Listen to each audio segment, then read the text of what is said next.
Hey, hey, hey, it's me, the Chief, and this time I'm not joined by Ben, but I'm joined by a new buddy. Hi, I'm Christopher McLeod, aka Diagnostic 80 from the Full Force podcast. Yeah, you better believe it. So, first of all, a quick thing. This is not Chris from Full Force being a guest on Talking Joe.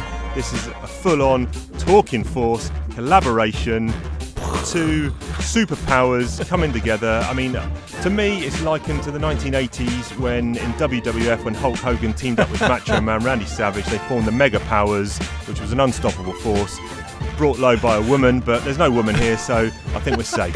I think we're okay. So which one would you be out of those two? Oh, that's a tough one. I mean, I was always a Macho Man fan myself. Oh, great. So I get stuck with the ruined Hulk Hogan now. Brilliant. So, yeah. I'll just tear my shirt off then. Yeah. Let's get this going. Fortunately, it's not a video cast. Well, I don't know. I haven't seen what's underneath your shirt, so yeah. Let's move on. Let's move on quick. So what we're doing here is we're talking. This is the Easter special, and we're talking about Action Force Weekly. So specifically those 50 issues, which started in March '87, I believe, and then ran for 50 issues. We'll come at the end. We'll discuss what happened post that run. But for the time being, how did this particular comic kind of come into your life, as it were? Well, for me, it was just walking into the newsagents and seeing it there on display. Now, we'd already had the kind of toys on the shelves, and I've been buying, I think Flint and Quick Kick were my first of the Hasbro Action Force figures, as opposed to the Palitoy Action Force, which I'd had a few hand-me-downs back in, when I was a lot younger. I was born in 80, so kind of 82, I was a little bit too young, but I had these kind of like, our next door neighbour had a box of old Palitoy Action Force figures and vehicles, and they just gave it to me when I was probably about 3 or 4 years old. So I was kind of, that was my introduction, I suppose, to Action Force. But then when 87 came around and we got the Action Force figures, I was literally all over it, as I was kind of like 6-7 years old in that year. And it was like Flint and Quick Kick were the first figures I ever bought, and just blew me away at how amazing they were.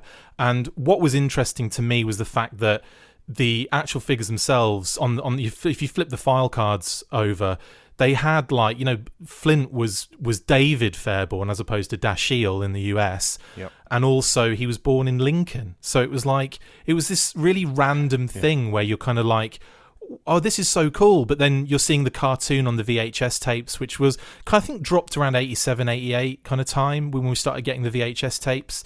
I remember picking up Worlds Without End and Flint's Vacation, like a double on tape, and just like absolutely falling in love with them, but being really confused because I was seeing G.I. Joe on the vehicle markings on these videos, and I was hit, even though they were overdubbed, so you got like Full Force instead of Yo Joe, and you got, which is the reason for our podcast name, and you'd get Action Force replaced, G.I. Joe kind of things here and there. Freeze! This is as far as you go, Action Force. And they'd also take out certain Americanisms, like I think it was bum was used as a put down, and they replaced it with jerk. Easy, sailor, get a grip. Let me at him. I'll myrtleize the jerk. Why you iota? Which I kind of thought was like quite funny and still quite American at the same time. Yeah, definitely. I don't think any of my friends have ever called anyone a jerk. Exactly. Could guarantee they called them like a or something. yeah. But but the other thing that was really interesting was they would take, like, bloody was taken out because that was deemed too violent a word to use. So instead of you bloody idiot, it would be you bloomin' idiot. Right. So bloomins were kind of put in there, and it was really funny to hear that overdub. All right, already. I've got the bloomin' blueprints. But so there was a confusion there because you had Flint from Lincoln, but with an American accent on the cartoon, and in the comic, and it was just like, oh my God. But then anyway, when this comic came out, it was, I can't describe to you how, back in the day, we didn't have this constant, easy access to pretty much anything you ever wanted. And the fact that, we didn't have that kind of streaming services, and we didn't have the internet and all that kind of stuff, it meant that our internet were kind of comics, magazines, VHS tapes. That was the thing that we could replay over and over again at our own leisure, and that's where we would get all the fun, and obviously playing with the toys, of course. But to build the worlds around the toys and your play patterns and all that kind of stuff, you really needed that character development, and you got it through these amazing comics and cartoons. Yeah. So again, like walking into the newsagents and seeing the Action Force comic, it was big, it was bold, it was beautiful colours, it was amazing artwork, and the stories being so original to the UK just made him relatable as well. And then you get, in the back of the comics, you get a blooming reprint of the G.I. Joe comic. So it was like, honestly, the confusion was crazy as a kid. So were you familiar, from a comic standpoint, were you familiar with the G.I. Joe comic, which had obviously come out 5 years previous, in effect? This is a difficult question for me because I don't remember exactly when the G.I. Joe thing kind of started to make sense, because I was in the States in '89 as a kid. So my mum and my dad and myself went on holiday to see our friends in Vegas, and we kind of, stayed there for, I think we were there for 3 weeks the first time. So we're there for a long period of time. And my mum and dad gave me some pocket money, and I spent the whole lot on G.I. Joe figures, walking into a Toys R Us, or I don't think it was a Toys R Us, I think it was one of the department stores, one of the it was a toy, they had toys in there anyway. And we go into this store, and the aisles are just, I've never seen anything like it, and I'll never see anything like it again, but it was just thick with G.I. Joe toys all over the aisles, wall to wall. It was unreal. And I must have spent $150 Ouch, nice. on G.I. Joe toys. And they basically, I cut them off the cards, obviously. The cards were all kind of placed. I was very careful as a kid. I loved the artwork and I loved the file cards, so I kept all of that stuff. I would just get rid of the plastic bubble. Obviously I would tear it off, but it would be very careful. And then obviously all of the figures then went in this duffel bag of mine. And I just had this huge duffel bag of G.I. Joe figures from that year, and then a few years previous where they'd had some of the other cool releases. So I knew of G.I. Joe, I knew of it being G.I. Joe then, and I think I must have pieced it together before I left for the US, because I think we'd had friends go over to the US and they'd come back, and their dads worked in the US and they'd sent them toys back. So there was this kind of, I suppose, rumour going around that in the US they're called G.I. Joe, and then that was enhanced by the fact we would see G.I. Joe on the cartoon. You'd see it on the Mauler tank or the Silver Mirage or whatever. Yeah, I mean, for me it was, I'm going to guess a little bit because my memory is so bad, and I'm about 5 years older than you, but I was into Action Man. All right, Dad. As a kid, and before your time, I guess, and it just seemed like a natural progression from a toy point of view to then get these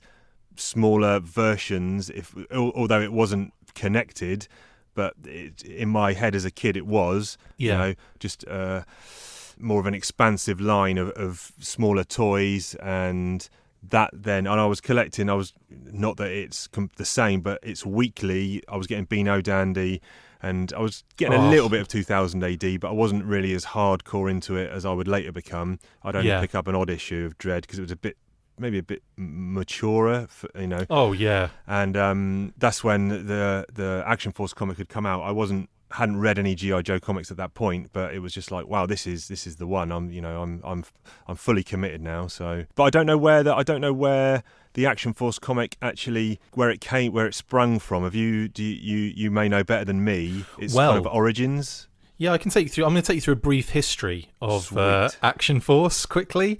I'll try and be very quick with this, and it is written down, so I will sound like a radio presenter. That's okay. Okay, so in 1982, and in an attempt to capitalise on the success of the Star Wars toys, a company located in Colville, Leicestershire, UK, called Palatoy, released a 3 3/4 line of military 5-point of articulation action figures, as well as vehicles and a playset, based on their best-selling 12-inch Action Man range from previous years, called Action Force. So at that point we get all of those kind of, para all like the different regiment kind of figures, basic kind of 5-point of articulation. So is that the ones I had, and I've still got some of the cards on the back? Is that the ones where there were like an SAS troop? No, and there were, no. That was before that, wasn't This it? is prior to prior. the segregation of the subgroups, which are, again, is quite interesting that it goes that way, and a lot of people think that it's, you know, it started off as Z-Force and all that kind of stuff. This is where it was just German trooper and paratrooper. Yeah, exactly. Right, okay, yeah. I do remember those. Yeah, kind of Arctic Assault, and of course, Desert. you're saying 5 points of articulation, of course, which is just hips, shoulders, and head. Head, shoulders, knees and toes. Knees. Yes, exactly. Cool. Right, okay. Yeah, so at the same time, literally the same year, and pretty much the same month in the US, Hasbro revealed their own 3 3/4 military toy line called G.I. Joe. They were highly articulated, far superior to Action Force range, and believe it or not, neither company knew of the plans of the other to do this, despite having a relationship built up from the 12-inch G.I. Joe and Action Man brands. So even though they had that connection, they didn't know that both companies were working on 3 3/4 figures. And this was all born out of the Star Wars boom, you know, the fact that they did the figures at 3 3/4 size. And so it was like, you know, these are really popular, so we should do that. We should kind of jump on board. I'm absolutely gutted about that. I had such a good, me and Ben and his brother Gav, we had such big Star Wars collections. Same. Mine was massive. I had like 2 AT-ATs, like 3 X-Wings. It was horrendous, the size of it. And I remember vividly, I've got not many memories of as a kid, but one, all the bad ones. One that stands out, is a car boot sale in a little town called Verwood, outside of a supermarket called Safeway. Wow. And which Ben's brother Gav would actually end up working there. And I remember a car boot sale, must have been, I don't know, maybe 11 and maybe 10, and mountain bikes had just come out. No one in the town had a mountain bike. I was like, I really want a mountain bike. So I sold all my Star Wars at a car boot sale, probably for like 20p a figure. All these vehicles got me enough to buy a mountain bike, which I think was like 150 quid. So I didn't get much, and then nothing left now. But anyway, I sold all mine for nothing at a car boot sale, pretty much. Like, Mum and Dad were like, you know, they didn't pressure me to do it, but it was like one of those things where when they gave you the option and said you could have some money at the end of this, you're kind of like, oh, okay. But I was reluctant anyway. And there were people waiting, like, there from, like, literally the moment we put that stuff out there, like Gannets, and we were selling like the figures for like 50p a pop. I think I ended up with like 11 quid by the end of it, and it was just like, oh, all of that for nothing. Anyway, carry on. Sorry, so the relationship grows stronger over the next few years, and some G.I. Joe figures were used as vehicle drivers for the line. So that's when, I think it's 83, 84. Those are the years when, 83 when they start doing sub-teams, and you get Z-Force, Q-Force, Space Force, Red Shadows, and Z-Force, Q-Force, Space Force, SAS Force, and Red Shadows, who are the bad guys. Some of those were more than 5-point articulation, or not quite at that point. So I remember there was like, there was a Red Shadow drivers. that was a repaint of a Hiss driver. You had actually you had Red Laser, who was a repainted Cobra Commander. You had Red Jackal, who was a repainted Destro. You had, in the G.I. Joe team, you had Snake Eyes was repainted and called Stalker, and he was just given, I say repainted, he was just painted like a grey face mask, just around the mouth. And then you had Blades, who was a SAS repaint of Tripwire. I've got that, I'm looking at it right now, I've got it in the cabinet right here, SAS Hawk and Blades. Yeah, brilliant. Again, that's the Fang repainted as well. Repainted. And the other one I had was the Mirage Bike, which was repainted green and black, and had, I think it was a repainted Quarrel. Scarlet. Yes. Quarrel as Scarlet, absolutely. So yeah, there were, and Steeler as well with the tank. So and also the big ones like Stalker, and it was called Jammer, and Gung Ho called Gaucho, and they were the 2 figures included with the HQ, which was Z-Force HQ. Yeah, I've still got that Jammer. I posted some pics up online when I came up to the loft a few months ago and had a route around all the figures. I've still got a Jammer, and I posted it up, and I was inundated. I've got no clue about the collecting market at all, and I was inundated with people saying, "Are you selling? Are you selling? Are you selling?" Yeah, people love that figure, especially the no camo Jammer variant and the different camo. But honestly, there's a few variants of that figure that just go for ridiculous money. So that was 83 and 84. And then in 1985, basically Hasbro took over completely and said, because this was basically Palitoy were winding down, and that's a whole other episode of information to go through, but Palitoy were winding down as a company, and in 85 Hasbro basically just had all of the kind of figures like Duke, and this is like a new rebrand of Action Force and Cobra. Red Shadows were gone, and kind of running simultaneously at the same time was this Battle Action Force comic. So Battle had featured Action Force in a couple of strips early on, and they were so popular that they decided to make Battle Action Force, which was the IPC publication comic of the time, and they did all of the the Action Force comics, which a little plug of our podcast, but Brian Hickey and I do a YouTube video series called Disorder of Battle, where we go through all of the different comic stories together, review them and all that kind of stuff. So we'll be doing another one very soon, but I think we're only about 5 episodes in, so you can catch up with that. Definitely check that out.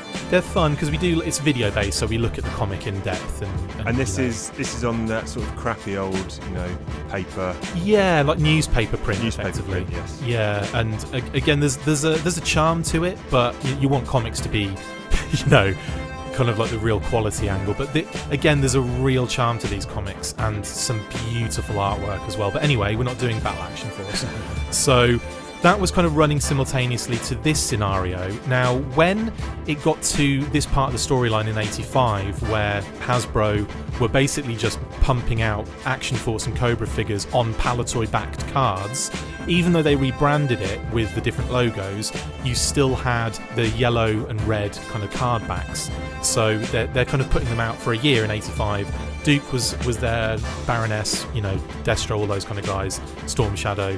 The classic run were all out on the Palitoy cards. So at the same time in the Battle Action Force comic, they go ahead and make Baron Ironblood, who was the bad guy for Red Shadows, they do a storyline called World Enemy Number 1, where the Action Force basically chase him down, he flees, and then turns himself into Cobra Commander and kind of basically dumps all the Red Shadows in the crap, effectively, and then he starts Cobra.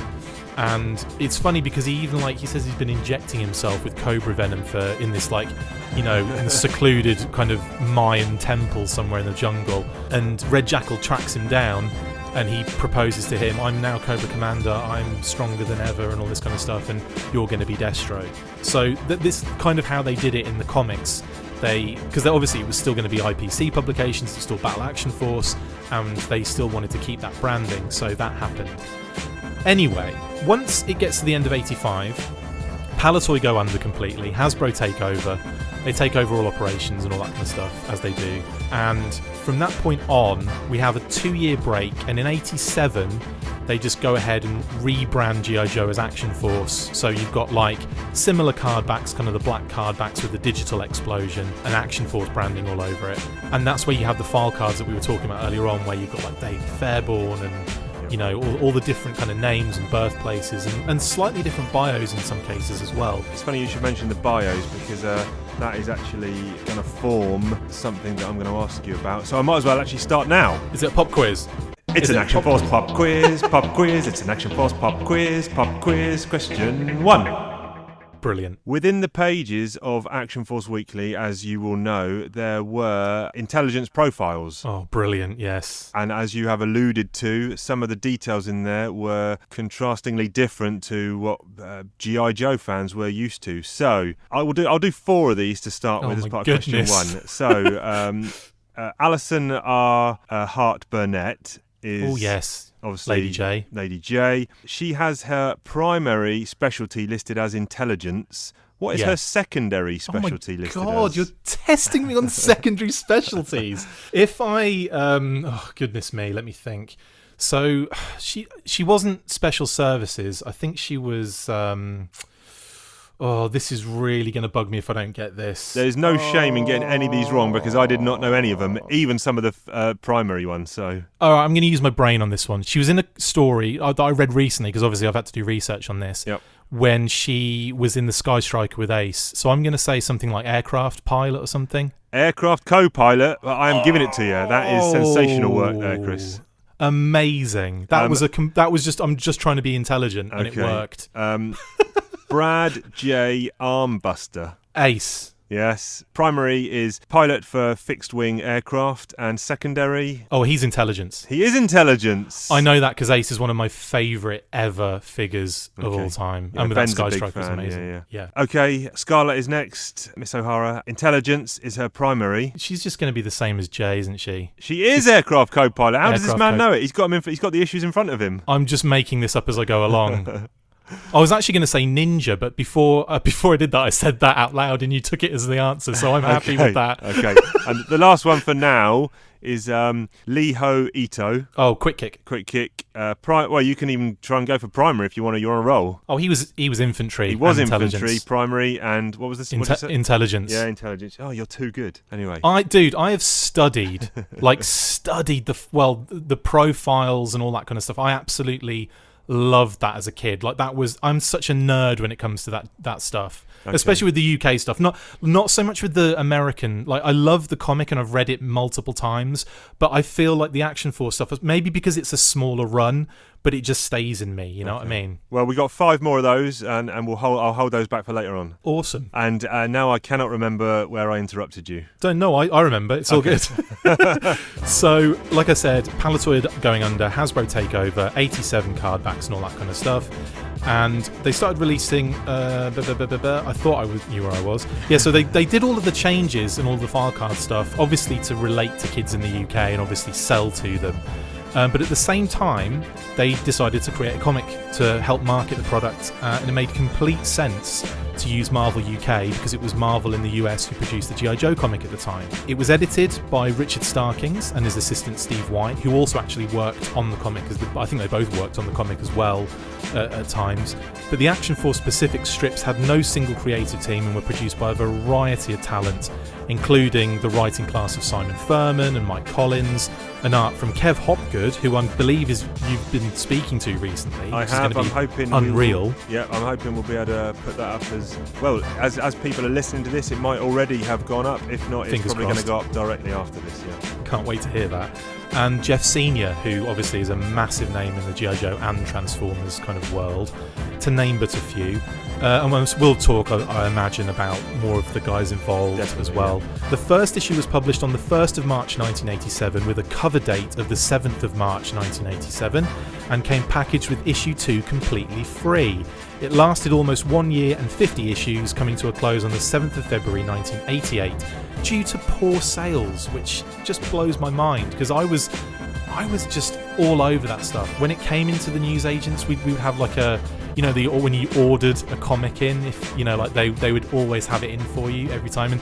But the problem was, in some of my old comics I own, they've scribbled my name in the top corner, which was such a English thing to do, wasn't it? I've got that. I'm looking at my issues here. I had all 50 issues hardbound into a custom collection, and, which I'm so jealous about. Like you said, I did post some pictures before, but I'll post them again up online so people can see. I'm looking at some issues here, and it's got a big scrawl of surname, up in the corner. But brutal. I mean, I don't know. At the time as a kid, I didn't really care.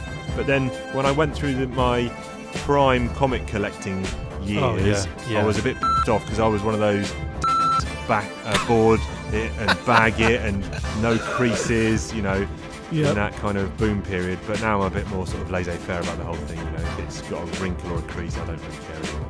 I'm actually the other way around. I think as a kid I was very careful with the figures and all that kind of stuff, but with the comics I would read them so much they would just turn to dust.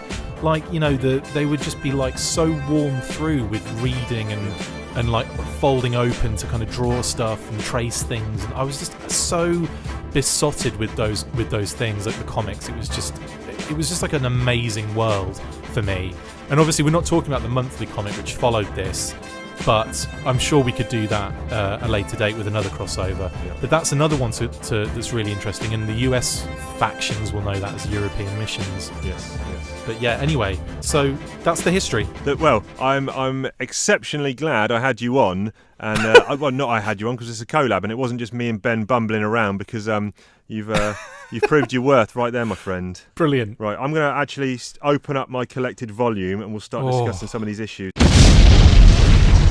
I'm I'm looking in the front. I've actually got some signatures here.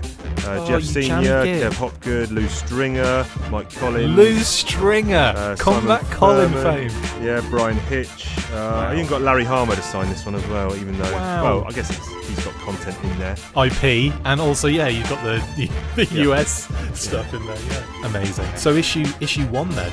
Yes. So this is, like you say, this was bagged kind of, well, at the top it actually says number 2 presented free with this issue. And cover, you've got Flint on the middle, Lady J flanking on the right, Footloose on the left. Full colour, only 32p, action-packed first issue. Unreal pricing. Yes. So this is good. And the first thing that actually strikes me is, and this is consistent with the run, is that Flint and Lady J kind of take centre stage, don't they? Yes, Flint was the Duke of the Action Force team. There you go, yep.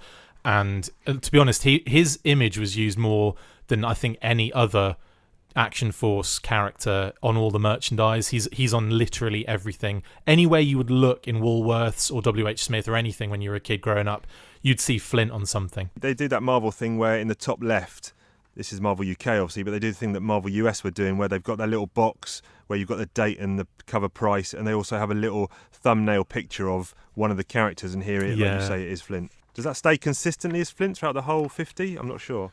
I don't think so. I flick forward. Oh yeah, I'm flick forward issue 21. It's him. Maybe it does. I don't know. But yeah. So this first, they're individual kind of story names, but it is kind of a 6-issue arc, which is loosely kind of titled as Coils of the Serpent. Yeah, this is Gunboat, the first one, and that runs into like Hit and Run or something like that. Yeah. So this is basically what this is introducing the team. You know who the heroes and villains are. This is Simon Furman and Kev Hopgood, like you mentioned, as the creators here, and it's a great intro. Big time. Also, a couple of things I want to say about this opening page. The image of Shipwreck and Barbecue infiltrating the boat is just one of my all-time beautiful images of Action Force and G.I. Joe. It's one of those ones where it's kind of almost imprinted into my brain. And this is the basis for any of my play patterns when I was a kid. Like, I would always think of like what they were doing initially, going into like, what mission it was and all that kind of stuff. And I just love the way this is positioned, and it's just gorgeous. I just love it in all sorts. And the other thing I want to mention is the fact that we see our first ever new character, or character specific to the Action Force run, and that's Trent. Yes, he's obviously exclusive to Action Force. He's the Ministry of Defence liaison and Action Force command. So would he have an opposite, do you reckon, in G.I. Joe world, or not really? He's kind of a... It's a weird one, isn't it? Because he's almost like, he's like Hawk, but then in certain aspects he's not. I would suggest that he's more on like a kind of general flag. So it's between Flag and Hawk, in my opinion. Like, so he's not actually part... Sorry to interrupt. He's not actually part of Action Force. Is he just like a liaison almost? He's in command of Action Force, right? But he is like, so basically Action Force operates almost as like it's like a sole proprietorship. They're operating like as a Ministry of Defence faction, but also there's a separate element to them. It's almost as if they've got, I don't know, it's just like, paperwork up the wazoo. So I think that it's mentioned that he is the MOD liaison, which means to me that Action Force is almost like a separate entity. Yeah. And what's happening here? Basically, I'm flipped over now. He's briefing the team. They're gonna try and infiltrate a boat that's kind of docked on the Thames because there's a big weapon shipment coming in, and Destro's involved, etc.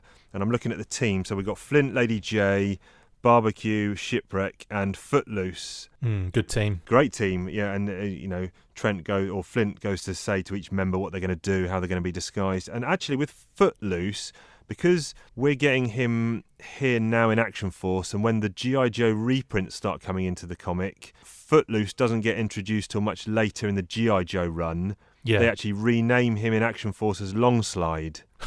Have you seen that? In the backup strip. So in the backup reprint of G.I. Joe, you can see someone's Tipp-X'd out Footloose and put Longslide, because there's some funny little things like that with the continuity as well, but we'll get onto that later. You're right, but yeah, Longslide, crazy, isn't it? Yeah. I love the fact that with the Action Force comic, more so than the G.I. Joe one, you see the characters kind of like without all of their uniform sometimes. Like with Footloose, he's not wearing his helmet, but I guarantee in like, you'd see him most of the time. He'd be wearing that helmet, even if he was just chilling out, like, especially in the cartoons. And it's a great introduction. The colours as well are really popping, even on these Beautiful. these issues that are 30 plus years old. Beautiful. The artwork is sensational. The perspective, that one of him where Footloose is standing in the window, like looking down onto the street. Yep. That's a beautiful, kind of composition. There's just so much. They put so much into this, I think. Yeah, and I think when I spoke to Kev last week, this was only kind of really his second big job. He'd been doing Zoids. Wow. Yes. Part of that was with Grant Morrison, the tail end of that run, and then Crazy. which was Marvel UK. It was the comic was Spider-Man and the Zoids, and then just kind of segued over into this. So I think he knew Richard Starkins, who, for those that don't know, Richard Starkins went on to be very, very big in the world of comic book lettering, and then obviously digital as well, right? Digital and editing, a jack of all trades, if you will, and wrote the great Elephant Men series for Image Comics. Yeah, he's a big deal, in my opinion. Yeah. He's at most UK cons, so every time I go to a UK con, I always pop by, say hello, and see what he's got on his table. Awesome. Yeah, and then we get the reveal of Cobra and Destro's involvement, Cobra Commander and Destro's involvement, and they're unmasked as well. I wonder if this is reminiscent of that. We just covered it on the Talking Joe podcast a couple of episodes ago. There's an unmasked issue where Destro and Cobra Commander are trapped under the pit and they have to take their masks off. And this is kind of a similar-ish scene or setting. So I do wonder how much of G.I. Joe, or if any, Simon or any of the writers or any of the artists were aware of or had been reading, or what they were supplied with as reference. I wonder who. I don't know who was kind of like the main brainchild behind the overall aspect of everything. I don't know if it was probably Richard Starkings. Maybe was doing a lot of the decision making from that point of view. Because he was editing at this point as well, was he? Yeah, editing and doing other little bits and pieces here and there. Because you know what it's like back then. Like you think of these companies, or like the Marvel UK company, as being this massive thing, like the Action Force thing, but it would have been like just these guys like cranking this stuff out at ridiculous deadlines, And the beauty I've got here of having all these single issues is on the back cover of issue 1 is an advert for Thundercats crisps. Oh, I love them so much. It says new Thundercats crunchy potato snacks, and they come in 2 flavours, crispy bacon and barbecue. Perfect. And they also come with a free set of Thundercats glitter stickers. Oh my god, I remember those as well. They were tasty, man, weren't they? They were good. The good. artwork for Thundercats as well, that has to be mentioned. Yes. The one they use on the crisps, that kind of group shot, the original artwork of that is mind-blowing. Really? Like, it is just so beautiful and detailed, and it's gorgeous. But yeah, those crisps, I can taste them right now. Good stuff. So let's just not wrap up, but let's move on to the rest of this sort of arc, because it's going to set us up well for the future of these issues. And I just love this cover issue too. Oh, it's the best. And we might have both given away our favourite cover. Well, here. we will at some point during this episode. We'll take a look at what our favourite covers are. But I'll be surprised if this doesn't sort of feature in our both our top 3s at least. It's just perspective. It's dynamic. It's Snake Eyes looking absolutely bad. Yep. It's an eel. This is the thing. Like, the Action Force comics made the bad guys dangerous, and they made them look bad to the bone. And it also gave a sort of voice or some gravitas to just the Cobra foot soldier. Whereas Absolutely. in G.I. Joe, it was all about the hierarchy of the big boys.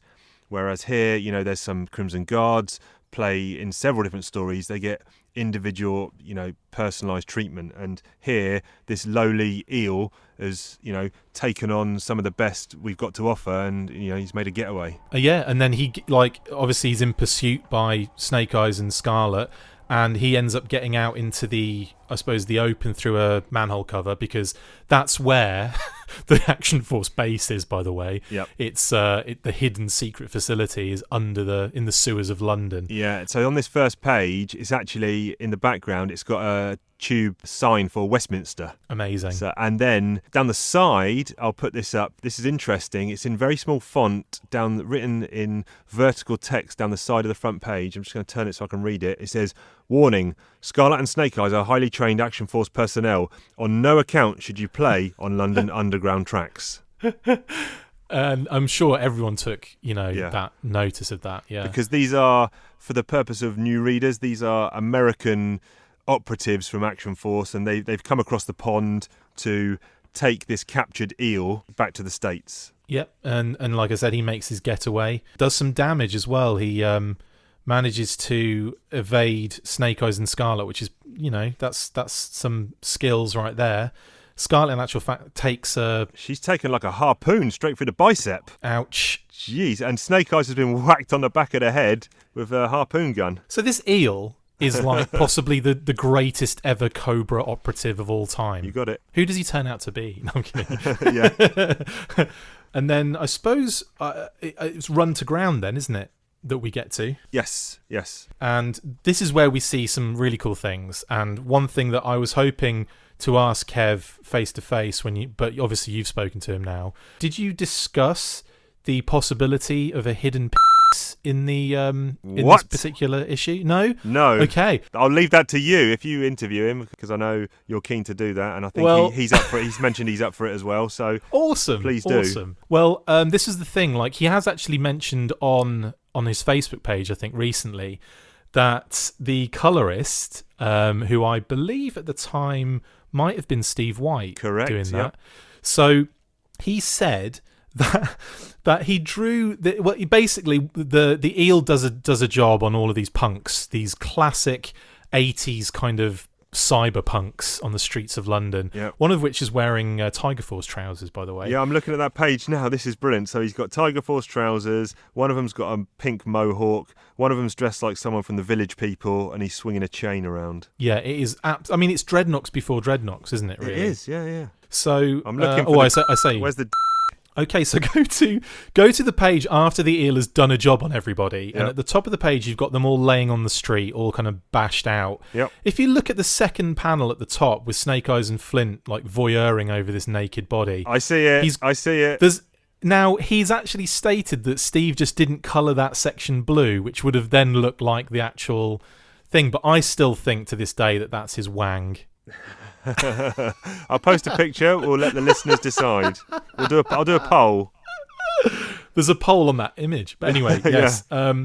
So he then obviously makes his escape dressed as one of these cyberpunks, wearing the Tiger Force trousers. And something I've got to point out here on the next page is the London bus has got a Transformers advert on it, which is brilliant in a marketing. It's got Galvatron, I think it is. It is, yeah. This is, again, and again, I don't know what the collaborative process was. I probably should have asked Kev at the time, or whether it was Simon or Kev. But I mean, they've made it very localised, haven't they? We know it's in London, but the buses and even the way they've drawn some of these arches leading into Hyde Park or wherever it is, or the benches. It looks very London-y. Yeah, big time. Which is, a great little unique sort of thing, I guess. And that's the thing as well, obviously, kind of relating it to us as kids. Like, if you're doing this in the States, and like, I don't think there would have been an issue. I think we'd have been kind of like, I suppose, intrigued at what the US was like in a way.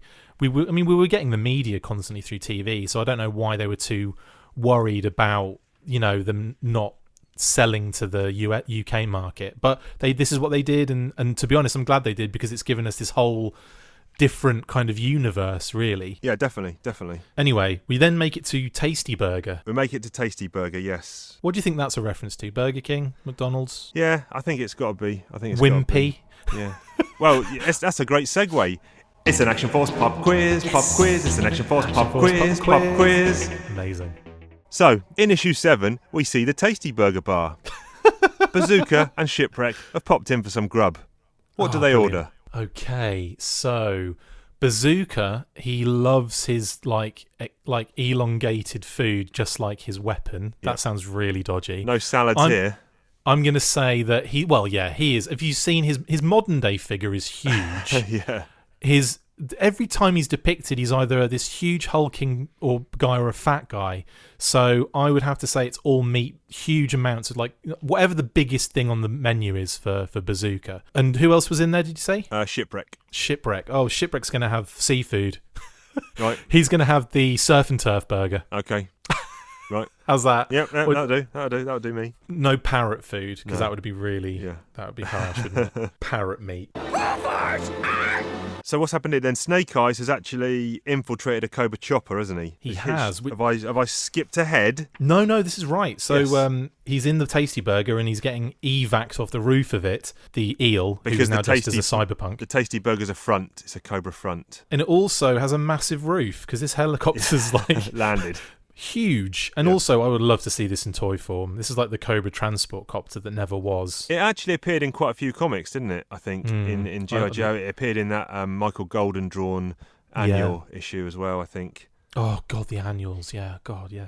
Well, I suppose that's something we have to discuss, because that came out in 88. Well, one of them came out in this run, didn't it? Yeah. At least one that Richard Starking's had to do I a was lot of talking work about for. the G.I. Joe, not annual. Sorry. I was sorry. I was Yearbook. talking about the yearbook, yes. Yearbook. No worries. All I good. don't actually have any Action Force annuals. I think I had a 1987 one once, but I don't have Oh it my anymore. God. And I thought that just reprinted the G.I. Joe story about the formation of Cobra Island. Am I Yeah. wrong? Was there an original UK strip in there as well? There's all sorts of stuff in there. The only original thing in there is the text story. Okay. But yeah, I love those annuals for those reasons. They're just, and the artwork. There's loads of exclusive artwork. When you open the kind of the inner kind of intro, like when you open the first page, what they've effectively, got- you've got that kind of, Yeah. I don't know, it's like a double page I spread. think they're just but it's called end gorgeous. papers or something like that.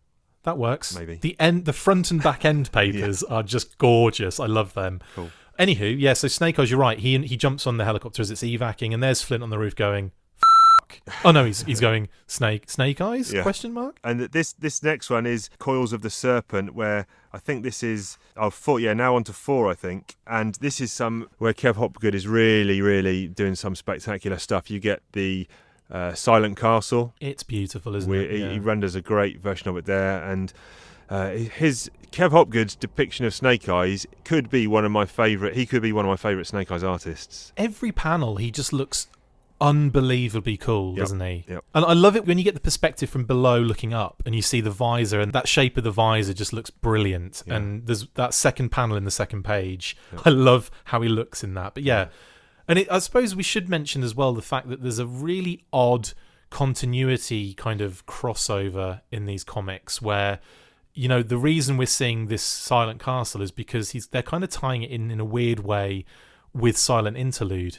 Not necessarily in this issue, but in issues to follow, which I always found kind of weird. But I suppose they were doing it for the backup strips, not to tie it into the US continuity, right? Yeah, I mean, I guess because I was kind of looking at sections where that actually happens, and I think one of them is definitely in issue 7 where Gung Ho gets sliced up by Storm Shadow, and they reveals the Arashikage tattoo, and that's why, because when we start getting reprints in Action Force of the back material, it doesn't start from G.I. Joe 1. No, it kind of starts at around 20 something. It starts around Zartan. It's around 25. Yeah. And Silent Interlude, which was obviously 21, isn't kind of in the same place. They don't put it before 25. It just kind of floats around. But yeah, so 25 is where Gung Ho is already in the hospital. And so to justify why he's in the hospital have been cut up, which happened in G.I. Joe 24, the Russ Heath guest art one, where Cobra Commander escapes and Storm Shadow jumps out of a tree and cuts him. Instead, they have a story and Jeff Senior art where it's amazing stuff where Storm Shadow cuts down Gung Ho. Yeah, and brutally as well. That's another thing about these comics I'd like to mention. More so in Battle Action Force, it was violent as all hell, but they don't really hold back. Even in the weekly issues, there's like a real kind of violent edge to it, more so than any of the US comics. Yeah, definitely. Because I mean, even just finishing off this first arc, Snake Eyes is in the Silent Castle. He's now escaped. We get the Dreadnoks, who have been let loose to hunt him down through the snow. And like you say here, Snake Eyes gets shot and he's bleeding. And then they're actually depicting the blood on a letter that he wants a telegram or a fax or whatever he wants to send telex. to the team. A telex, yeah, that's it. Oh, he's written down, I want to send a telex. Brilliant. But, I'm sure the depiction of blood was probably something that was potentially frowned upon. But unfortunately, the telex didn't have anything written on it either because he couldn't. Yeah.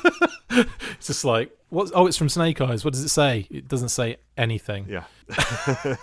But yeah, seeing the Dreadnought, I love how, even though this is one kind of continuous arc, it's so different from story to story visually. Definitely, as well. Like there's a real, now we're in the snow of all things. Like, who would have expected that after the Silent Castle? Like, straight away. It's like, wow. Yeah. And it's just beautiful. This is something that British creators have always been good at, especially with 2000 AD being an anthology and only having Big 5 time. or 6 pages to tell a story, Yeah. even though it's part of a multi-story. This is kind of what you've touched on there. Even though 6 issues kind of is the overarching storyline and plot, each one's individual, and within 5 or 6 pages, these creators are able to tell a story with a start and an end that is, not rare. It's rarely seen in US style comics. Yeah, I got to the point now in reading recent comics as well where you can tell when the story's getting a bit tired and they're just not really trying, or they're just struggling for ideas.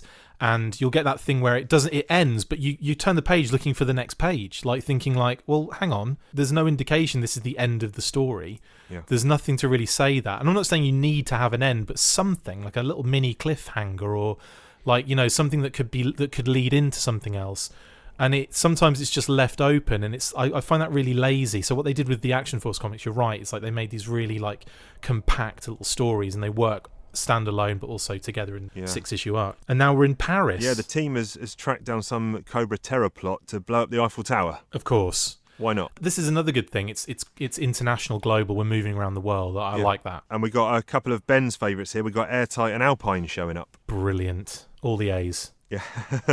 and again, like we were saying earlier, this isn't specifically Destro or Cobra Commando. This is just Crimson Guardsmen, both, and very interesting, male and female, which was really nice to see. Yeah, like already quite progressive. Yeah.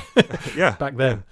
And you're right. Again, this goes into that thing you were talking about with the eel, like making a trooper like interesting, but also selling the Crimson Guard figure, which I don't think really needed that push because it was such a bad figure in the first place. Definitely. I wanted that. As soon as I saw it, I was like, oh, that's mine. I need. Yeah. So you can see that they're like trying to say, well, hey, it's not just a trooper. You can actually do things with these characters. It's almost like giving the kid the idea. Yeah. Which is brilliant. Yeah. You saying need? I have got a card back of an old Palatoy one with those first wave of Action Force characters that we know as G.I. Joe characters. Yeah. And on the back, I've written, and this would have been when they came out, when the cards came out, and I've put need, got, need bad. Amazing. And, amazing. That is just that is such a British thing, I think. I mean, it might be an American thing as well, but the whole thing of like, trading Panini stickers and cards and all that kind of stuff, it was always like got, need, shiny. It was always those are the 3 words you ever heard as a kid in a playground. Yeah. Got, need, shiny. And that was. It's what is the value? Is a shiny worth 5? Is it worth 10? Does it depend on the shiny? Depends on the shiny, I think. Yeah. If you had just like half of like QPR, I don't think you really cared too much that it would just had a shiny background. And again, unbeknownst to you, I'm now actually looking down here to my right.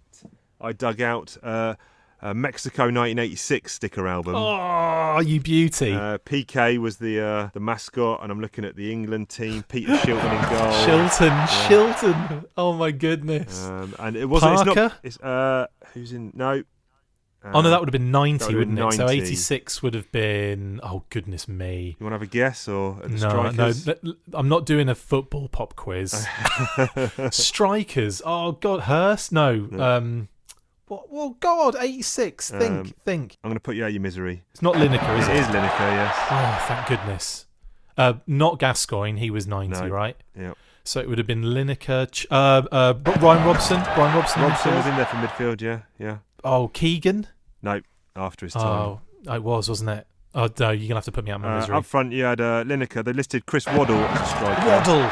Fudge, of course. I had his haircut as a kid. He's got a mullet in this. Most of the team have got a mullet, actually. Kerry Dixon, who was a forgotten Chelsea striker. Big time. And Mark Hately! Rangers! Yeah, Rangers. At the Bloody time, he says he was at Milan, but yes, Rangers legend. So yeah, no one knows of his Milan days. They only know of his successful Scottish Premier League Yeah. Anyway, brilliant. Sorry. Okay. Well, that was nice. That was a nice side issue. So yeah, that's the 6 issues. They foiled the plot in the Eiffel. I was By gonna the way, say, the Eiffel Tower does not blow up. Alpine and Airtight and the crew, they managed to subdue the Crimson Guardsmen, and all is well. Is that a missing tash on Footloose, by the way? I think you could be right. Last page, I believe he's missing his tash. Yes, oversight. Or someone forgot to colour it in again, and it looks like a instead. No one told him he had a on his face. Amazing. What would be your next highlight of the series then, Chief? Well, the next issue has got Jeff Senior art, which is obviously a highlight, but from a story point of view, I'm going to probably skip forward to the story arc Rigged, which is in issues. Oh, that's my favourite. Is it your favourite? I don't think it's my favourite, but this is issues 10 to 13.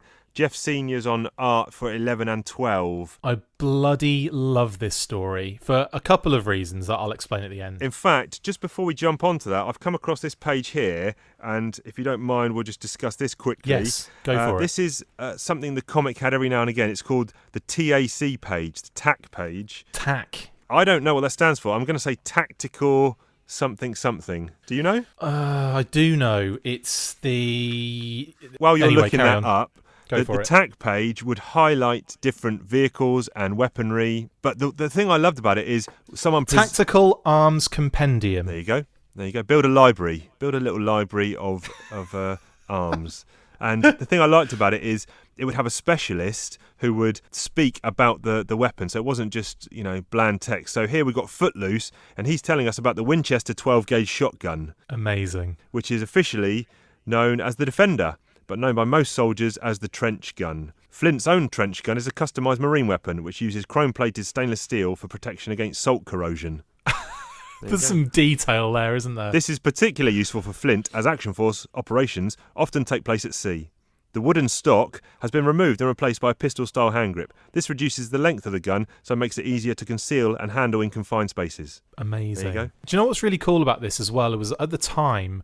I was really big into kind of SAS, guns, and there was a collected series of magazines called Combat and Survival. Do you remember those? I do. I don't think I had any. I used to love them. And then there was also, I think, it was like a guns and ammo style kind of similar thing called I think it was just called like Guns and Weapons and Guns. I can't remember what it was called now. But again, I was so into all of the different details that when these things were in the comics, I was just in my element, going nuts, reading these things and just loving every second of it. The amount of detail that went into this is so, I don't know, far and away more than anything else that's come after it. You don't get that level of detail in these things anymore, do you? Yeah, and I mean, it wasn't just they did tack pages for. Then they did some as posters, didn't they? Centre page spreads. Yep. And I actually had those, which I had them on my wall. I had those on my wall as well. Yes. So some of these are missing from my issues, but I think I've still got the Sky Striker one, possibly the Dragonfly and the Snow. The Mauler sticking up. Don't have the Mauler one. But also this tack page would even do things like, I found one which was the Mars GM 212 thermite grenade. Yeah. I mean, if you ever need to know about that, then this is the place to go. So there was the M16A1 with M603 grenade launcher or something like that was stuck in my head for years. I have this one here as well. It's Footloose again, and he's telling us about the M16 M203. Oh, nice. So the M16... Armour light rifle may not be the world's best assault rifle, but it has sent many a Cobra trooper diving for the dirt. But it's the one that was given to me. Yeah. The gun weighs 3.72 kilograms and fires 5.56 caliber bullets at a range of up to 800 metres. I use a number of accessories with my M16. These include a bayonet, bipod, telescope and night sight. My favourite is the M203 grenade launcher, which fires a variety of 40mm grenades. M203, that was it, yeah. There you go. So Footloose is giving us the lowdown. Amazing. Yeah, the tack pages are great. Yeah. And I love those posters. And the Tomahawk was the other one I had, but I think that was in the later monthly issues possibly. Right, okay. So yes, now that's the tack page done. So Rigged, this is 10 to 13 and it begins in Morocco, Casablanca, if I'm not mistaken. Moroccan Roll. I love Yeah, that Moroccan name. Roll is the title of the first episode. Dusty's here, and he's actually coloured in yellow and green. It's Norwich City colours, aren't That it? he was that. He's a canary. Yeah, he was that colouring. For it wasn't a miscolour for this issue individually. It was that sort of colouring for the whole of the run, which is, I think he was like a sort of a beigey brown, wasn't he, in the G.I. Joe? Yeah, he was tan, definitely, and brown.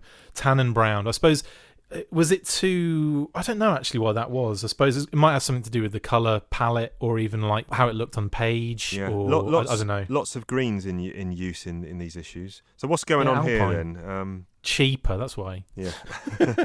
Well, okay, so they're meeting Faroud. Is it Faroud? Or Farouk. They're meeting Farouk. Yes. I always forget that guy's name. And he is kind of like basically going to give them information about Cobra. And he gets basically, he's kind of telling them we need to go and, talk about this in private. He gets shot in the neck with a like a dart from one of those blow guns. Oh, the snake and it's charmer. Concealed by a snake charmer. I think that's genius. And also a nice little tie into Cobra as well. So he kind of like, they're basically saying, "Oh, we'll get you to a hospital." And he's like, "No, I think I'm going to die because it's got Cobra venom in it. Yep. I'm going to tell you all I know now." So Lady J stays with him and like looks after him, and Alpine and Dusty make haste to chase the guy that did it. And then you see this cool little kind of like desert chase, even though the Ore Striker has had the wheels taken off it and put on bricks. It's one of my favourite bits. It's been put up on bricks and the wheels have been taken off. It's like he's in the East End of London or something.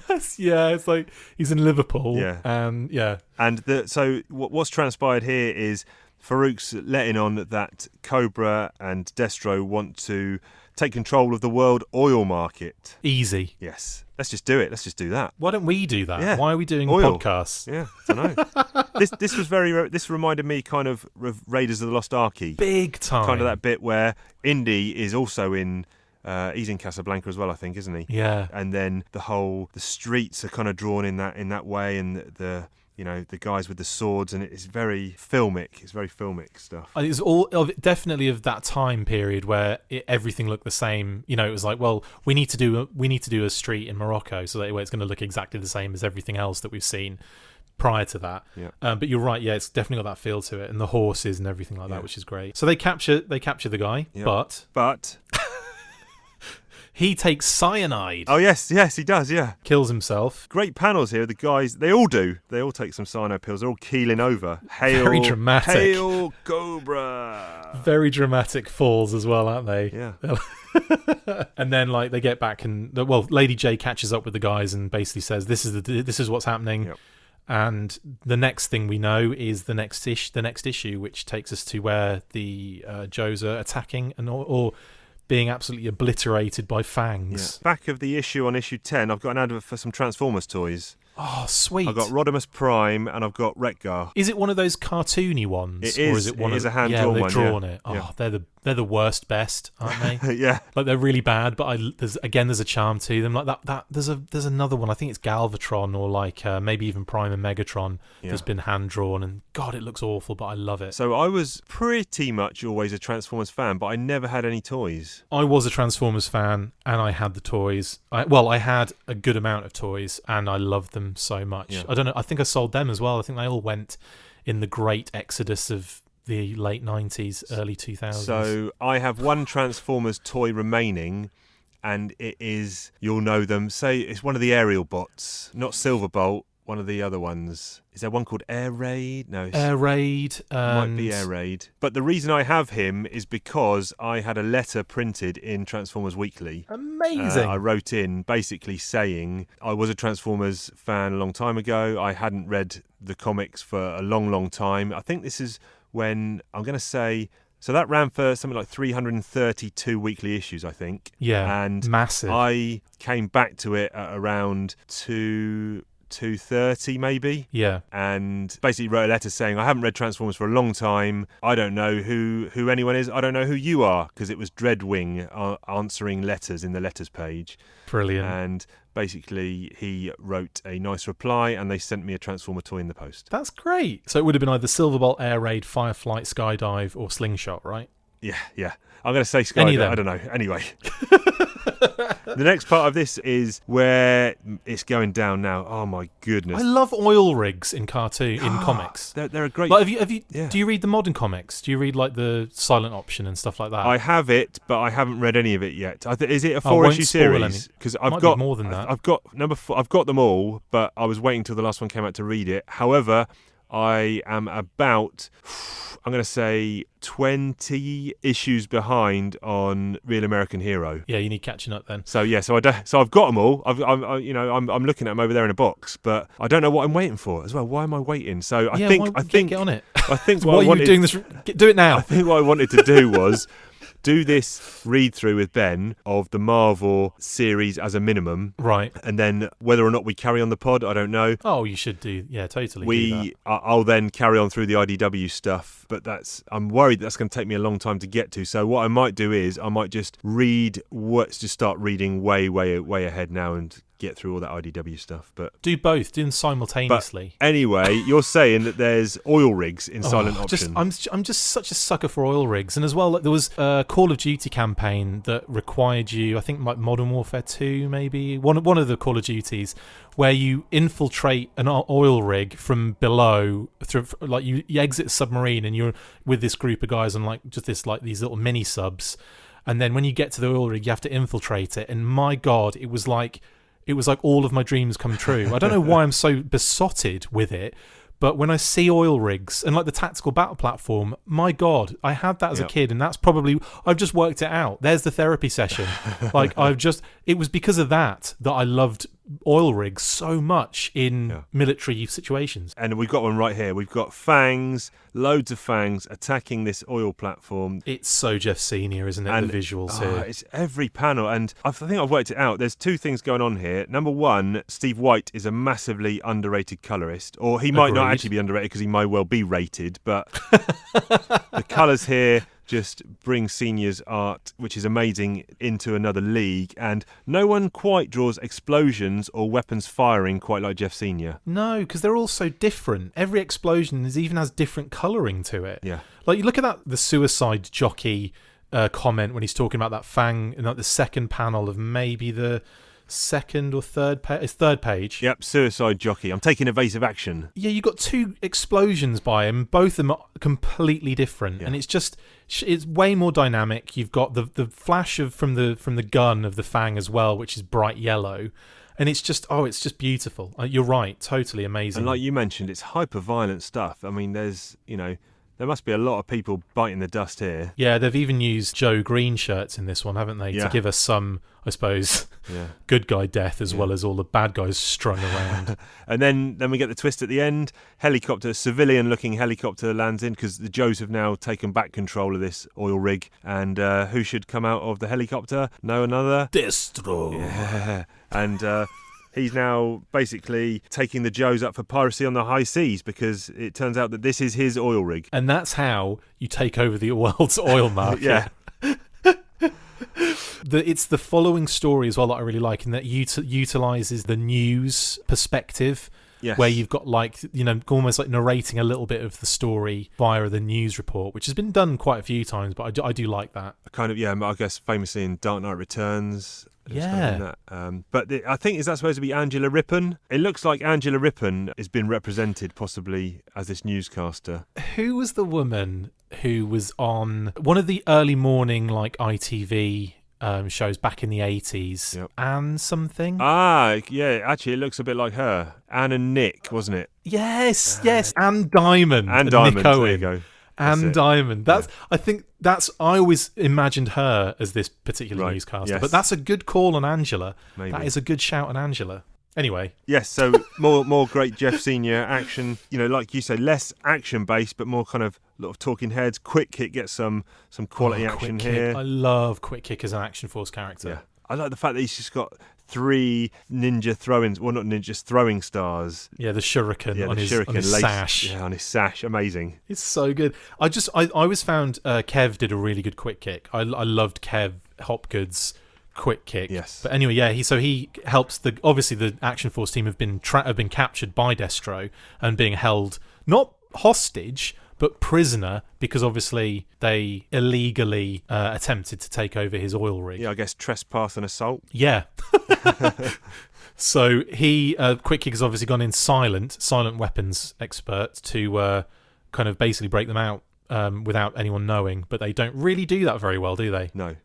And is this where also Action Force has to step down? Yes, so that's why Quick Kick's gone in. He's kind of off the books as well. And you've got this guy called Elwyn Jones, who's like a Welsh MP, who's against Action Force. He's just been like, he's got this real like boner for Action Force. He's got beef, man. He's got a deep-rooted beef. He's got deep-rooted beef. Sounds like a vegan alternative, doesn't it? Anyway, yeah. So, but yeah, big time. And you're right, Action Force aren't allowed to really do anything, but they get away. And Destro's like, well, PR. You look like idiots, and I get away with it. So this is one of the reasons I like this particular story arc, and I'll say it now because Cobra end up with the upper hand, and it's not often that. I know that there's a lot more of the overarching story to go, but this is effectively as an arc. Cobra wins. And as a kid, I feel like the UK kids were given more kind of rounded storylines. Like sometimes the good guys don't win, and sometimes the bad guys win. And that is something that it's always like in the American stuff. There's always this kind of like USA wins it all the time because we're the best, and it just. We actually owned our faults a little bit in the comics. Yeah, no, that's good. That's a good summary. Another cool advert at the back of issue 13. It's a Matchbox Super Trucks, and it's a little Matchbox monster truck, and this is free when you buy some packets of wagon wheels. Oh, you get wagon wheels in the States or not, or are they a UK thing? I'll have to double check. I don't think they do, but that does sound like something that would be an American thing, and then we adopted it. Right. But I don't know. That's something that I've, like wagon wheels. I used to love them, and I'm surprised that's never really been prevalent in my head. But no, that's the first time I've heard of them for a long time. Okay, so probably not. Basically, you had to claim your super truck. You had to collect 5 special multi-pack wrappers and send them to the address shown on the pack, together with 30p's worth of stamps. There you go. Oh, the Americans are like going, what? Yeah. What's going on? Yeah. What are we doing now? Special mail or sendaways. Well, apparently, and I've just done a mini bit of research, but it's a snack food in the UK, Australia, Canada, and other Commonwealth countries, and the Republic of Ireland. Okay. So I don't think they made it to the US, but they've made it to Canada. Right. I'm going to go out tomorrow and buy a packet of wagon wheels. I've got a hankering for some. Oh, man. There you go. Sorry, I'm just really upset that I'm not going to be involved in that. That's fine. I'll buy some real wagon wheels. So for me, Rigged obviously was one of them, but my other kind of standout was the crossover with Transformers, and that's kind of Ancient Relics, which was in Transformers 125, but then also continued in 24, 25, 26, and 27 of the Action Force weekly comic. Yep. And that, for me, was just one of those WTF moments as a kid. It was like two worlds colliding. What the hell is going on? This is the best thing that's ever happened to me. And I was a kid who loved crossover events. I loved it in like the Marvel cartoons when, specifically with Spider-Man, you would get the Punisher turning up in the 90s cartoon, or you'd get the Hulk appearing in like the 80s with, Thor, or you just get all these like different random crossovers. But I was always like, why isn't this done more often? Why are we not seeing this happen all the time? Yeah. And it made no sense to me that these universes weren't being done, even if it was a what if scenario, which Marvel dealt with beautifully on their side of things back in the day and to this day. But you could always have like a separate universe for this stuff, and they kind of attempted it, but I guess the sales weren't there because it didn't continue, or it would always be halted. So for me, first of all, I didn't bind the Transformer issue. You son of a yeah, because I never had it, and I didn't realise because I was buying Action Force and I wasn't buying Transformers, so I had no idea that I needed to buy that issue of Transformers. Mate, that cover though, it's Flint's face on that Transformers cover. That is just the funniest thing I've ever seen in my life. Have you got it at hand? No, by I don't. Any chance? I don't. I actually have. I'm in the process of trying to collect each single issue of the Transformers Weekly. I'm missing about 3 or 4 issues, I think, and then I'm going to hard bind that in 6 volumes. But no, I don't. I haven't. I probably have that issue, but I've never read it. Well, just for our audience and listener viewers, if you can get hold of, or if you can get online and look at issue 125 of the Transformers Marvel comic, please look at the few things I'm going to mention here. 1, Flint's face is the funniest drawing of Flint's face I've ever seen. Right. Then you've also got Bazooka, who's firing his bazooka, but at a very specific part of the Transformer's arm that does seem to do absolutely no damage whatsoever. Or, it's like clipping the top of his arm, don't aim at his chest or his head or anything. Just aim away from him and try and miss him, Bazooka. And then Airtight is using his vacuum cleaner to fire some sort of red pulse ray, which I just think is just amazing. And Barbecue firing flames at the Transformer, which again was in the Action Force comic, he was more of a firing flame guy than he was a put flames out guy, wasn't he? So the power of Google has enabled me to view this cover, and I agree with everything you've just said. Good, then we can move on. But for me, the first, I'm looking at the cover of issue 24 of Action Force, which was my first introduction to this crossover, and it's got Flint, Scarlet, Wild Bill Bazooka, and a Megatron with half his face missing. Now, at this point in time, I wasn't reading Transformers, and I'll be honest, I was off. I was like, what are these big robots doing in my realistic Action Force comic? And I was not happy. Well, I don't know. I feel like it's a Marmite thing, Transformers G.I. Joe, isn't it? I think that's why it never really catches on. Well, now I'm like, yeah, cool. This is a cool story. I'm all down for it. But as a kid, as a mini chief, wasn't my bag. But that has changed, mainly because I wasn't reading, so I didn't know who this Alpha Centurion dude was.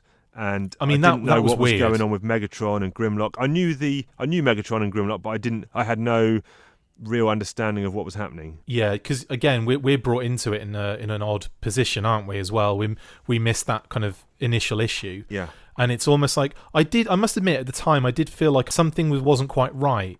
And I'm like, why all of a sudden are they running out of a thing being chased by a Transformer? Like, you're right, there was that element of it, because I didn't have the Transformers comic as a kid. I didn't have that 125 as a kid. Right.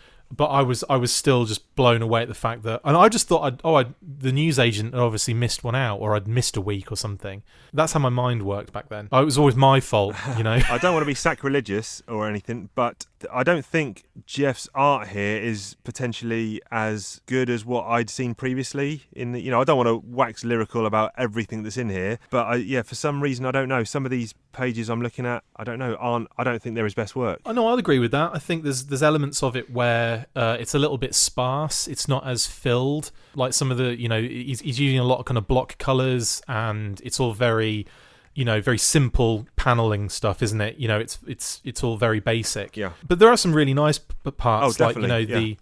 There's some beautiful kind of spreads and some like big. I think like part 3 of the in the Action Force comic.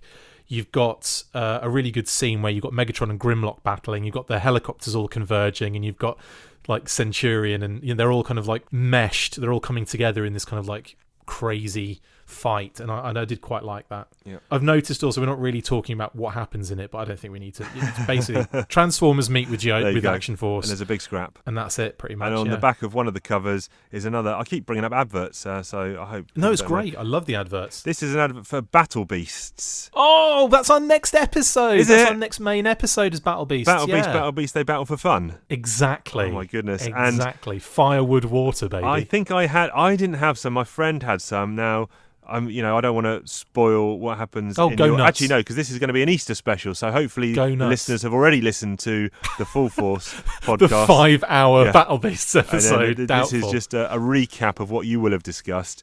They had little figures with little hologrammy rub things, kind of like the Autobot Decepticon rub things. What are they called? Rub signs. Rub signs. Okay, yep. And you rub it, and you either get a fire, a wood, or a water, and it's like rock, paper, scissors. Yeah, fire beats wood. Yeah. Wood beats water. Water beats fire. That was the advert. So, is it? Because here it actually gives a bit more detail. Fire burns wood. Wood floats on water. And water puts out fire. I can understand water winning by putting out fire, and I can understand fire burning wood to win, but wood floating on water? How does that beat water? Take that, water. like I'm floating on you. It's like being caressed with a natural yogurt. Right. Yeah, totally. Okay. It's not really a battle, is it? Like No. the fire is pretty hardcore. Yeah. Water's powerful. Wood. Yeah. I'm just gonna float on you for a bit and Yeah. chill out. Yeah. Just Take relax for a that. bit. But I mean, they look cool. It's got little silhouettes of the figures. I didn't, like I say, my friend had a couple, but I was never really immersed into the world of Battle Beast. But maybe I'll look for some on eBay. Oh, totally. They're great. And we get into some details with it, but it kind of still exists to this day in a weird sense, or in a spiritual sense, with the Beast Saga line in Japan. Okay. But again, you can listen to all of the details on the next main episode of the Full Force. Do it. So. Sounds good. Well, what about your standout then, Chief? What was the next standout for you? The next standout for me is a couple of single issues that I like. I mean, let's briefly, before I move on to those, I want to just touch on issue 18, which actually features a Grant Morrison short quick kick story, which introduces, do you say Shang-Chi or Shang-Chi? I say Shang-Chi, Okay. But I don't know. I don't know what the correct pronunciation Right, let's is. go with Shang-Chi, which is a Marvel character who was master of Kung Fu, who was going to form part of the backup strips. So rather than just reprint those backup strips, they had a weird kind of little introduction story where the two of them know each other to kind of segue that strip in, which I thought was quite cool. And obviously Grant Morrison, this was early days of Grant Morrison. He'd been writing the Zoid stuff and then this for Marvel UK, and then I guess he would go off and do his US stuff. I think it's really nice, and I must admit it made me want to care about Shang-Chi. I'm saying it now, Shang-Chi, and also Quick Kick he was one of the first figures I owned. Flint and Quick Kick were the first two I owned, Yep. so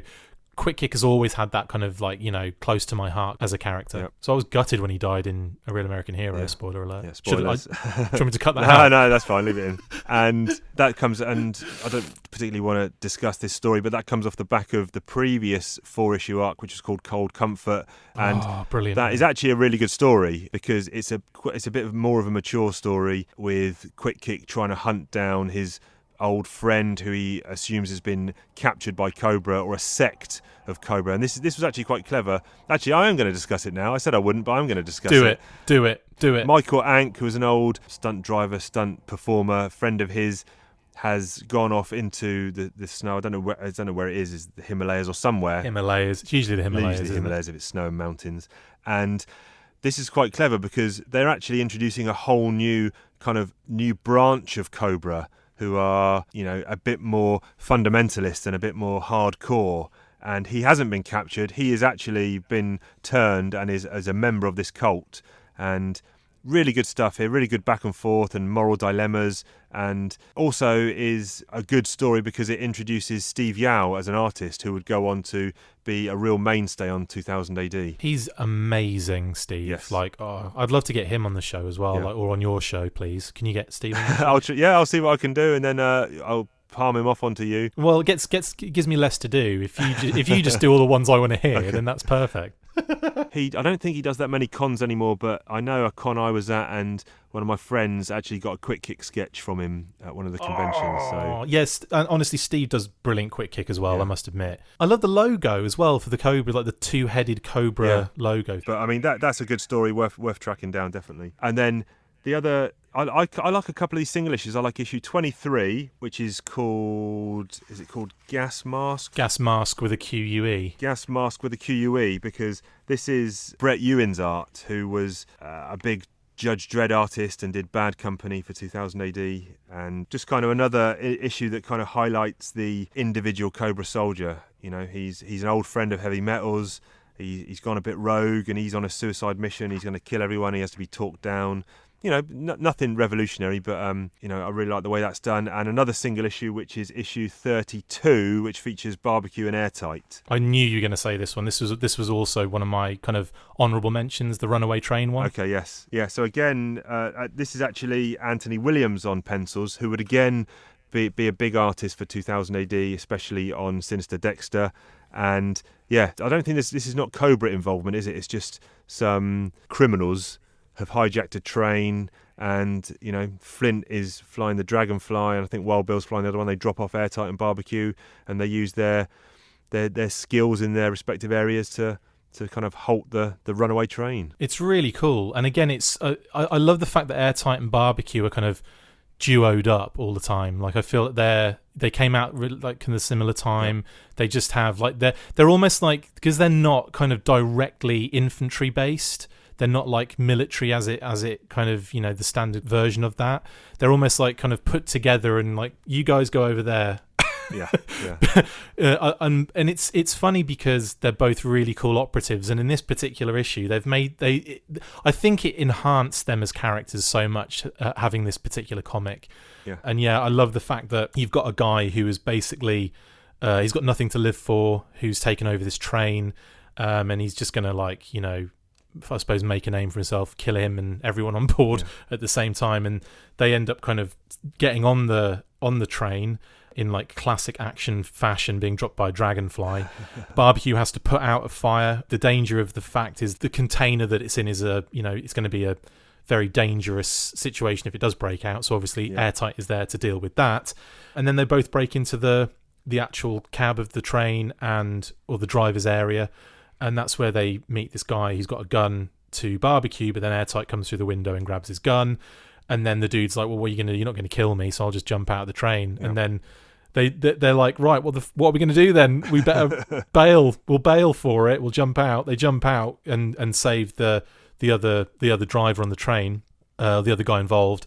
And it stops of its own volition and doesn't crash. So it's just a nice, cute, like you say, contained story. It's very, very cool. I don't think it's the best art we've seen in the series so far, but I mean, it's the storytelling. I do think it's interesting, though. I think there's a lot of personality in the features of each character, though. I think there's a real like stylistic approach with this particular artist, isn't there? All the characters are quite expressive, aren't they? Yeah, really exaggerated in certain aspects. This is actually another. You're very good at doing segues that you don't know about. So.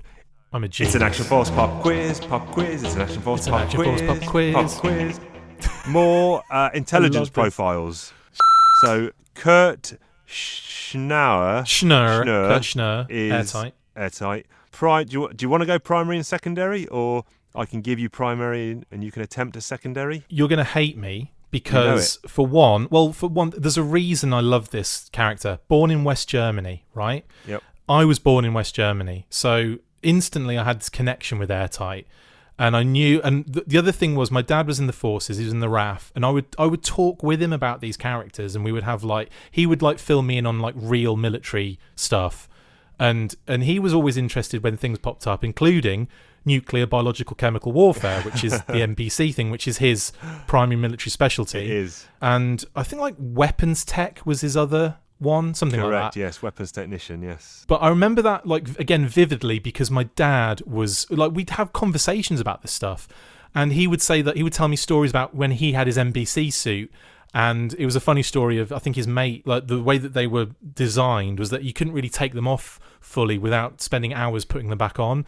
So when they needed to go to the toilet, in like, you know, they got caught short in the middle of nowhere, he would like shuffle this thing down but not take it off properly, and his mate was in such a rush, or he was so drunk, I can't remember which one it was, that he shuffled it down but then did a crap and it went straight into the into the suit that he was wearing. Nice. But anyway, that's a story for all you guys out there, and that's why I know so much about Airtight. Cool. I'm going to give you another couple. So, like you mentioned this earlier, actually, Mr. Fairborn is actually David, and in G.I. Joe, what is he? Dashiell. Yeah, Dashiell R. Fairborn. Yeah. We still got the R for Flint here, but you know it's David. Primary warrant officer. He's infantry. He is a warrant officer. Yeah, he is infantry, and his secondary. He was a helicopter pilot. He was a helicopter pilot, and when I wrote these down, I was like, he doesn't fly no helicopter. And in the issue we've just discussed, I actually mentioned he is flying one of the helicopters. He's all up in the dragonfly, in that dragonfly. So now we've got file name unknown. Okay. I'll give you all three of these. Is it Snake Eyes? All three of these next ones are file name unknown. Okay. Yes, it is Snake Eyes. Primary specialty? Hand-to-hand combat. Instructor. His secondary is hand-to-hand combat instructor. Oh, is he infantry again? He is infantry. Man, you're good at this. Sorry, that's wrong. Well, it wasn't wrong, but I mean, you know, it's better than I was expecting. If you'd have asked me these without me knowing, I would have got 0 for 0. So you've got another two unknowns here. Oh, God. You want to hazard a guess at who? I'm trying to think who's unknown. It would be Cobra? Yeah, Cobra Commander. Oh, okay. Do you want to guess his primary and his secondary? I'm never really good with the I vaguely remember his... Like, there was some connection with his pistol because it was, like, experimental or something. That's all I remember. Okay, you are good. Experimental weaponry is his secondary. Oh, okay. And intelligence is his primary. I didn't know the primary. Okay. I knew there was something experimental in there. And the last one then is Destro. Well, what? Yeah, go on, say it. I could hear the first bit. Well, it's weapons manufacturer. Weapons manufacturer I don't know if that was... is his primary specialty. Oh, thank for that. And secondary... I wasn't sure if that was on his card. Oh God, it's something ridiculous. It is something ridiculous. It's something that isn't. It's something that isn't. You don't usually expect. It's not a because skill. It's not a. It's not a. No. It's not a skill. Hang on, bear with me. Is it? No, I've lost it. Sorry. Terrorist. Oh yes. I knew it was something dumb. You went to terrorist school. You see, what you might notice here is I'm not very good with Cobra, but I'm very good with Action Force. Well, there's no more. So you've completed. I'm going to give you a pass. Tick. Oh, brilliant! Thanks. Awesome. Okay. Any stories you would like to discuss that we haven't already covered? Gunpoint's brilliant. Yes. I love Gunpoint, which is that one where the Crimson Guard gets found out in the school, and he then holds them all hostage, and then Footloose is going to snipe him, but then Flint goes, "No, don't." Yeah, it's issue 28. That's a good one. I think that's Anthony Williams again on art. And then the kid talks him down. Yeah, that's or right. Like, he basically tells him he's a dick, and he wouldn't like him if he was his dad. And he goes, "Oh," and he starts crying, and then. Yeah. But then, what was really powerful about that story is the last panel, where the kid is then haunted by this Crimson Guard holding a gun to him. Yeah, it's a bit morose, isn't it? It's a bit... Yeah, but again, very good standout story to kind of talk about. Yeah. Doppelganger is a brilliant arc. Yeah. Like, it's just so much fun. I'm not a massive fan of that one. I mean, saying I'm not a fan is not telling the true story. I do like it, obviously, because I like all the stories in here, but I wouldn't have it anywhere near the top. Strange, that. Well, that's why it's here, I think. That's why it's here in the kind of... I'm really more making an honourable mention, right, shall we say? Okay. And I liked it because it was just he just seemed to keep going, and it was like they should have dealt with this by now. Yeah. This should be sorted out, and they kept getting away, and it was like almost like chase and suspense, and I did quite like that. And then the little twist as well. Some good water moccasin action in that though. Yeah, Moccasin and Moray, they get a good combo, seeing to. Yeah, they get a good seeing to in that issue. Yeah, and I think that's pretty much on all. I've got a one that stands out to me, not necessarily in a bad way, but a bit goofy, is the Sunday Drivers one, where you've got Bazooka and an Ore Striker going through a mall and chasing the Dreadnoks, and I just it's it's wacky, it's bonkers, it's fun, but it's definitely not one that it's memorable, I suppose. You know.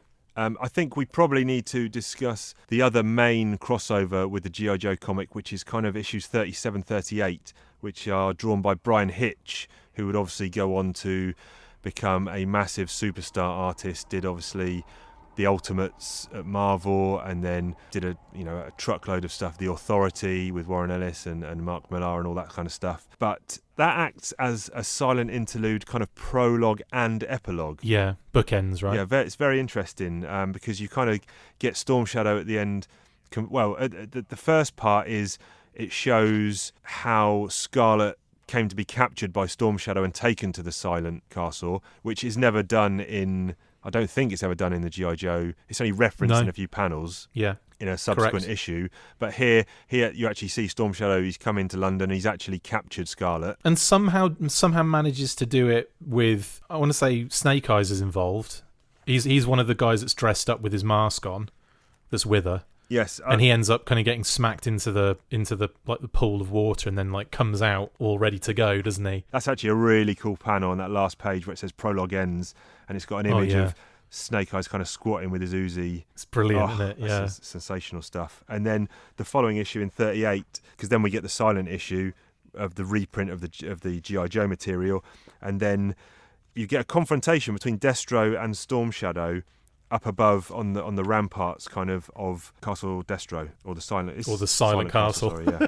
It is Castle Destro in the Action Force comic though. Yeah. That's kind of cool because at one point, he's picked him up above his head, and Storm Shadow's picked up Destro, and he's about to, throw him off the top of this castle, and he just wants to know who killed the Hardmaster. But I thought that was a neat little way of kind of giving the UK readers a bit more background on what was happening in the US comic. Well, what I found out after the fact was it wasn't so much that we're seeing what was happening in the US. We were just getting comics that worked with the continuity that they could then squidge in somehow, like, you know, ham-fisted in to kind of make it look like it was all one big continuity. But yeah, it was. I think it was more to do with that. But what it did do was it then gave us a basis going into G.I. Joe, and then reading these stories and being like, oh wow, you know, like, and it was. I did have an oh wow moment reading Marvel Run for the first time, the G.I. Joe run, and I wouldn't say it was like. I never feel like one is better than the other. I never feel that way. I just feel like they're two separate things. But I have so much love for both of them. G.I. Joe. You know, I love G.I. Joe. Like, I love it with, you know, otherwise I wouldn't do a podcast about it, you know, and spend the majority of my life studying, researching, and doing all this crap, going to conventions. Like, what's the point? It's mental. Yeah, so when I read the G.I. Joe comic for the first time, it was like, oh, I see. That's why. Oh, I get it. So, like, you kind of unraveled the mysteries of what, you know, before you had no idea about. Yeah. Before we give our verdicts on what our favourite covers are and our favourite artists and issues, in issue 22, there was actually prior to this, they did a reader survey. And the opening or the centre page splash of issue 22 was the results of it's called the Great Action Force Readers Poll. Results. Amazing. I took part in that. Did you? Yeah. Nice. I voted. Oh, it says in Action Force 14, 8 weeks ago, we instigated the Great Poll. So I was surprised at almost how few votes there were. So, for example, favourite artist, Kev Hopgood ended up winning it with 85 votes. Yeah. Jeff Senior 61 and Steve Yao 25. So that's only like, you know, 170 people voting. So not everyone who reads it is going to vote, but it seemed like a very low number to me. I think it was more people were reading it than they were voting, and that's just I found that more so in like you know, fast forward to the future and you get like a Facebook poll, you got 3,000 people or over 3,000 people that like your page, and only 16 people take part in the poll. Right. So I think it's more it does highlight a low readership, and there's a reason why it didn't break the 50 barrier. Yes. But I totally agree with you. It's low numbers for this, and maybe they should have gone percentages. Yeah, just to not highlight the, you know, I mean, favourite Cobra was always going to be Storm Shadow winning, 141 votes. Yeah. Zartan, 21, Destro, 13. I was interested with Zartan actually getting a higher vote than Destro because Zartan wasn't seen as often. Yep. And also, have you noticed that the art for that Zartan that was used on the cover has been now used on the soles of the Asics trainers? Yeah, so I actually bought both pairs. I bought the Snake Eyes and the Storm Shadow ones. And you did as well. Yeah, God, yeah. But I interviewed the designer. Did you? Anderson Blue. We interviewed him. Oh yeah, of course, yeah. Yeah, about a couple weeks before they released. Yeah. Well, I sent them back. That's not where you thought it was going. I found them very uncomfortable. Oh, that's a shame. They rubbed on the outside of kind of just the ankle, just above the heel, in between the ankle. There was rub because I was like, oh, these are great. I was like, I bought both, and I thought I'll decide to keep one or the other because I can't justify £100 per pair. And I thought both came. I tried them on for like a week. Every night I would try them on in the living room, not wearing them outside. You know, for like an hour at a time, just wearing them around, just walking about, and then in the end I was like, I can't do it. So then I actually sent them both back. That's such a shame. What a bad ending. Yeah. It is. I mean, mine are fine, but then at the same time, mine are still in the box. I did try them on, but they were comfortable for me. Right. Oh, mate, we must have different feet shapes. Yeah. The last two I'm going to mention on this poll is favourite Action Force character. Snake Eyes 110, Quick Kick 30, Flint 16. And again, that kind of parallels the Destro one. Flint is the main hero here, but he's never going to compete with Snake Eyes, and Quick Kick's a cool character, but I thought he would have got more than Quick Kick. It was the era of Kung Fu, though, wasn't it? Like, it was just like Bruce Lee was everywhere, and ninjas were cool, and yeah. And then the vehicle, we've got Dragonfly with 60 votes, the Snowcat with 26, and the Sky Striker with 25. I'm surprised the Mauler's not in there, but again, the Snowcat's seen a few more times at that stage, I think. Yeah, that's it. What about let's do our versions of those. Also the covers as well. The Storm Shadow got first, didn't he? Snake Eyes got second. So that's issue. Is it 12? For the covers. So they had covers. They had issue 12, issue 11, and issue 14. So that was, like you say, the who is Storm Shadow cover, Good cover. who is Snake Eyes, and Fire and Ice. which is a snow cap blowing up with Quick Kick being launched out the front, which is a cool cover. Awesome. That's from Cold Comfort as well, wasn't it? Or that kind is, of, yes, that, correct. That area. So, all right, yeah, let's do our covers then. See, I've got 1, 2, 3. I've got 6 on my list, which I'm going to narrow down to a honourable mention, a runner-up, and a winner. Nice. So while I do that in my head, I've got mine. You go ahead and give us yours. Okay, so honourable mention, or number 3, I have issue 26, a Mauler being crushed by I think Megatron.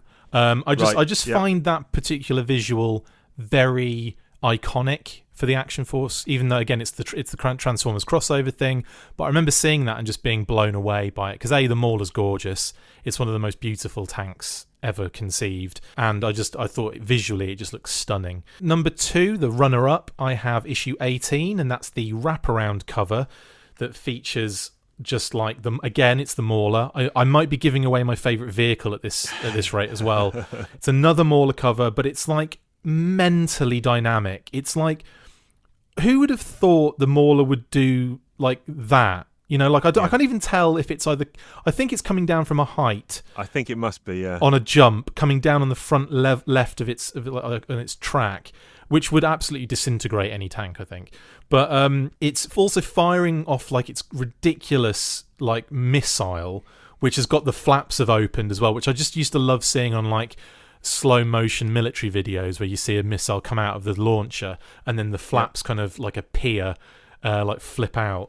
And obviously you've got the fangs on the other side of the cover, you've got Stonehenge in the background, and you've got Jay, Flint and Heavy Metal like all like on the more like, obviously Heavy Metal's driving it, but you've got Flint and Lady J kind of like not hanging on for dear life, balancing precariously, firing at fangs. It's mental, it's classic Action Force. I love it. It's brilliant.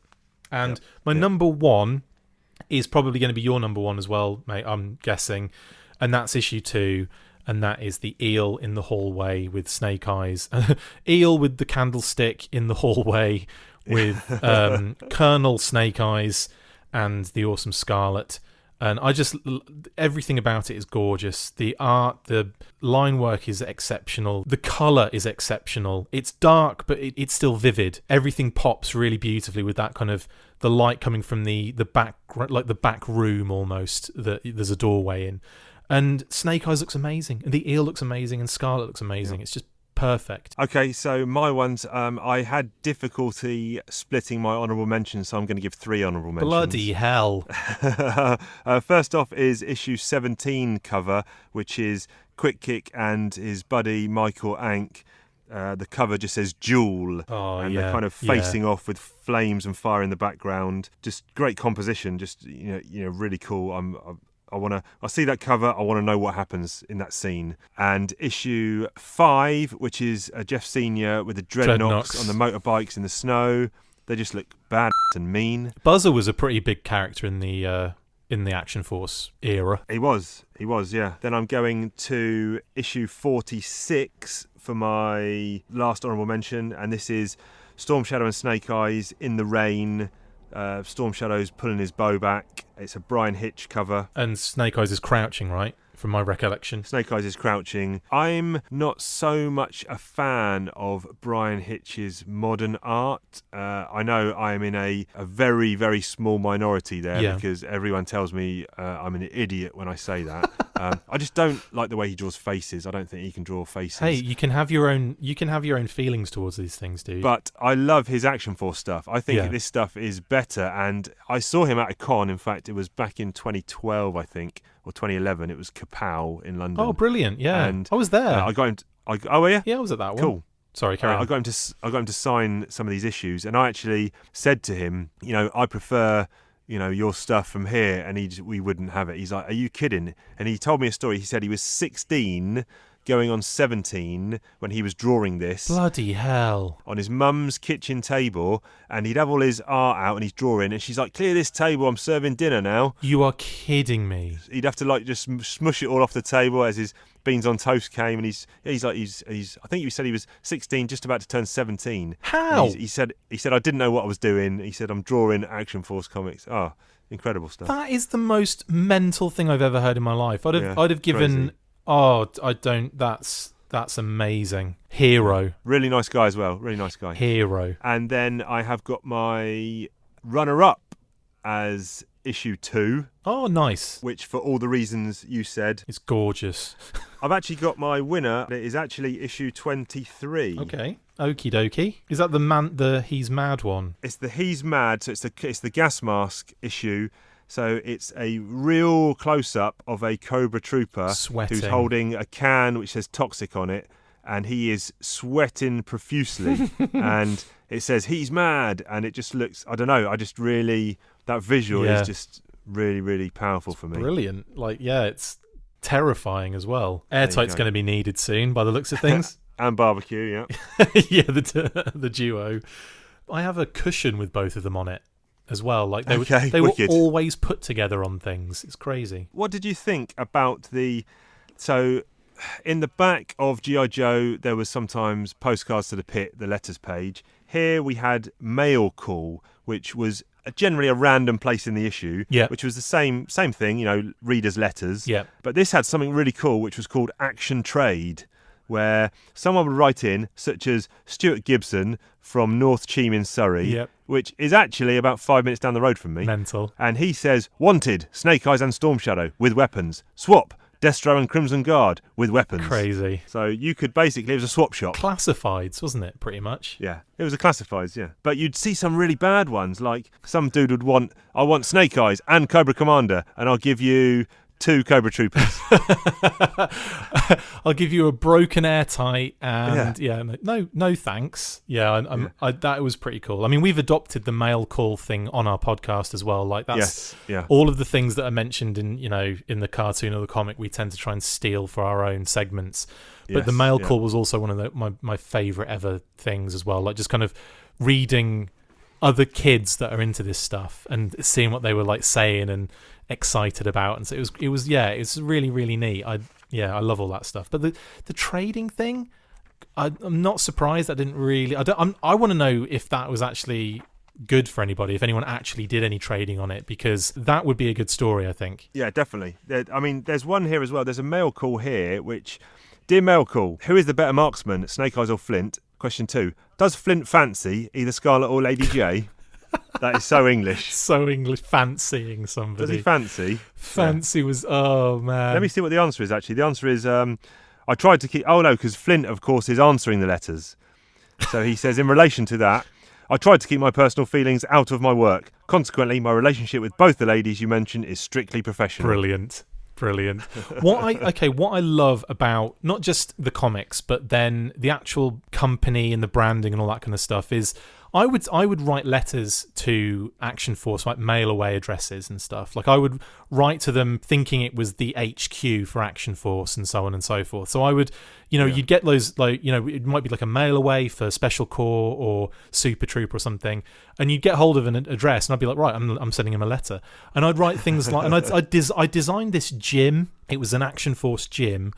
And there's a couple of other different things I'd send them, and I would get replies on Action Force and G.I. Joe headed paper. Wicked. And it would always, and I've still got them. I've posted them on our Facebook page in the past. I've discussed them at length on episodes before, and I was just so amazed at the almost like customer support. That it wasn't. I mean, it was like they're pandering to kids effectively. Yeah. But I was amazed that I always get a response, and so I've got I think 5 or 6 letters back from Flint or Hawk, and I'm using air quotes as I do this because it was always like someone from marketing or whoever was running that club that week or whatever.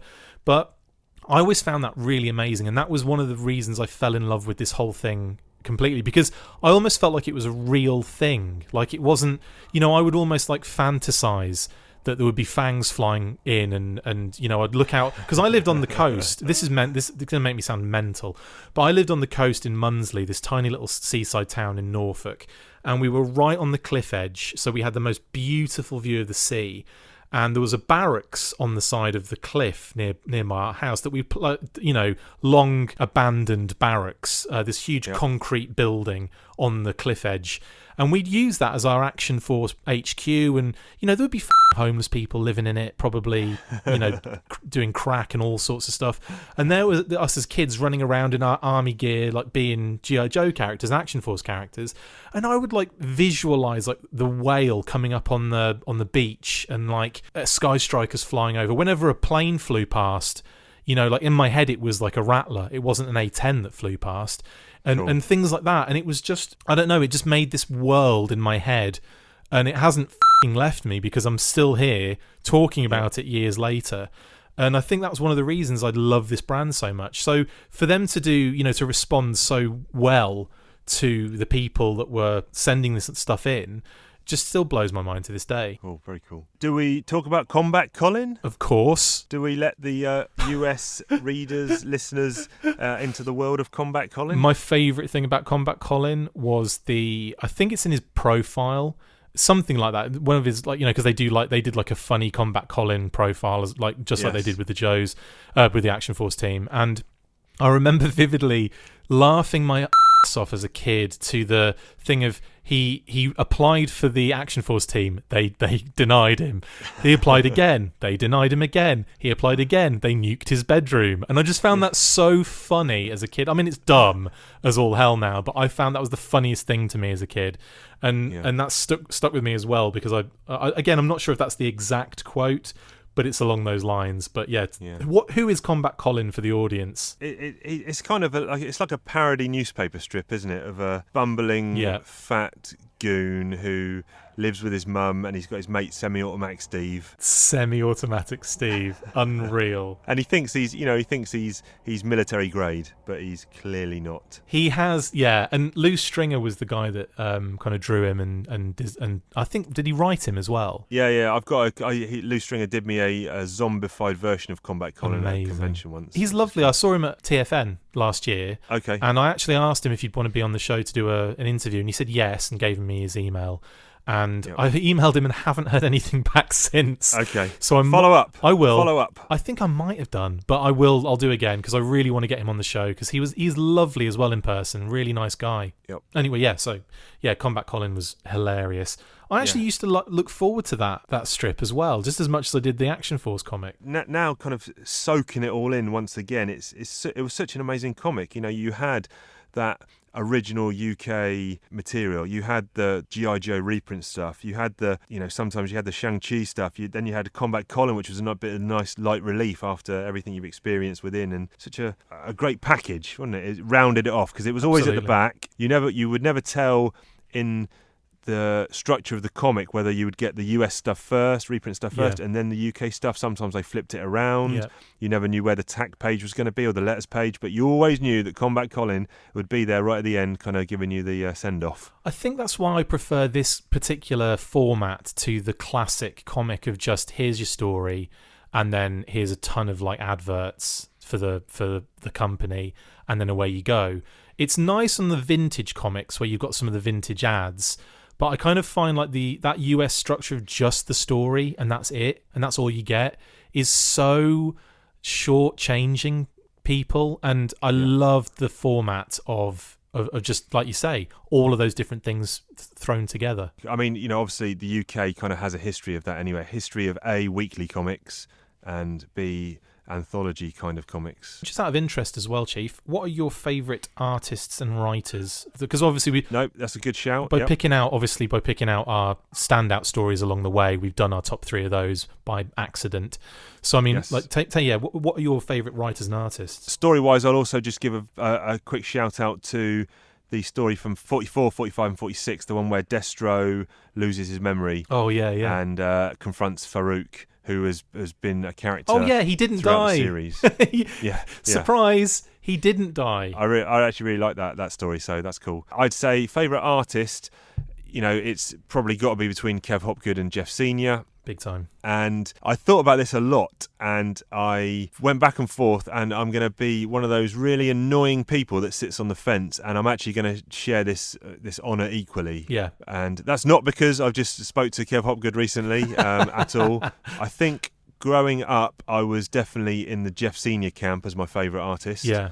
And his work on... See, that's kind of the Transformers stuff that I kind of started reading Transformers was when Simon Furman came on. Yeah. And that's when Jeff was kind of doing all that stuff in the US book. And that's, a real sweet spot for me of Transformers. And I think because of that, I was very fond of his Action Force work early on. But now, having reread these all again, I'm actually going to, like I said, I'm going to be a complete chump and be a fence sitter and say both. That's fine. That's totally cool. I mean, for me, I have to throw Steve Yeowell in there because... Oh, yes, of course. Blime, like he is actually like quite... He's definitely an underrated artist, I think. Yes. Kev definitely gets the plaudits because he's a brilliant, brilliant artist. And also Jeff Senior because of I suppose, not just because of what he's done with the Action Force stuff, but I suppose everything else since and before. Like, he's got like that gravitas, Jeff Senior, where I feel like he's put to the top before we're actually looking at everything. He's already kind of made his way up there before we've actually looked at anything. Yes. But for me, it's got to be Kev, then Jeff, then Steve. But that's just my top three. And just mention you mentioned Steve, and I didn't speak about him when I was saying who my favourite was. But I'm doing a little side project called Every Story Ever, which I stole from the podcast War Rocket Ajax. Right. And those two guys basically are trying to, every comic they read, they put on a list and rank it against every other comic. And in effect are trying to review every comic ever. So I thought I'll do the same when I've got loads of comics that I reread and new ones that I buy. So every time I read a story, whether it be a single issue or a 6-issue arc, I'm going to put it on my master list. Wow. And try and so the list is now it might be about 1,200 stories. I was thinking so even so like far. 26 or something. No, I started cataloguing it last year, kind of at the beginning of 2018. Wow. So unfortunately, I've had 30 plus years of reading comics, and what I don't want to do is, I remember I read that comic 2 years ago. I know. So for example, Watchmen is not on the list because I haven't read it since I started compiling the list. Right, I get you. So I need to go back and read what I don't feel... I know how good it is, I've read it lots of times, but I want every story I put on the list to have been something that I've read recently. Got you. So it's missing lots of classics, but that's only not because I haven't read them, but because in my mind I want to be 100% sure where it ranks. So, for example, to get to my point, of the 12 or 1,300 stories I've ranked in the last year, The Red Seas is actually ranked number 4, and this is a 2000 AD strip written by Ian Edgington and drawn by Steve Yeowell. Oh, fantastic. It's a black and white kind of medieval seafaring pirate adventure. I'm going to have to check that out. It's available digitally on the 2000 AD shop, 2000 AD online in their shop. You can buy 2 volumes of it digitally. Cool. And that's how much I rate him as an artist, because it's number 4. Yeah, there you go. I mean, he's great. Like, there's literally no two ways about it. And and again, it helps that they were doing that stuff, and it's formed my nostalgia as well. So that doesn't, it's hard, that's hard to break. That's hard to kind of come out of and look at something like critically, isn't it? And in terms of writing, Simon Furman is the obvious choice, but I'm actually going to go with Mike Collins. Oh, you've done a me again. Oh, have I? He's probably better known as an artist, but I think some of the issues he wrote were really strong. Big time. Rigged, for example. Yeah. Yes. And I like Ian Rimmer as well. I'm going to throw him in there too. Okay, yep, good shout. But I totally agree with you. Simon Furman does the same thing that Jeff Senior does on the art side. It's like he creeps up to the top before you've read anything. So I think it's a toss up between him and Mike for my top 2, and I threw Ian Rimmer in there just because I really like the Doppelganger story. Yeah, he was. You mentioned that. Yeah. Sorry, he was in that. That's all right. We should probably close out. I know we've kept the listeners a long time, but hopefully they're well entertained. It's only over 2 hours.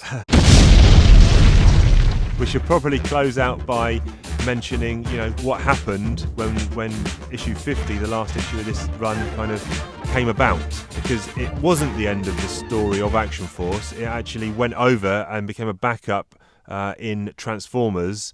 But also, there was an Action Force monthly strip. Exactly, which I would love to cover with you on a different episode, in its entirety like we've done this one.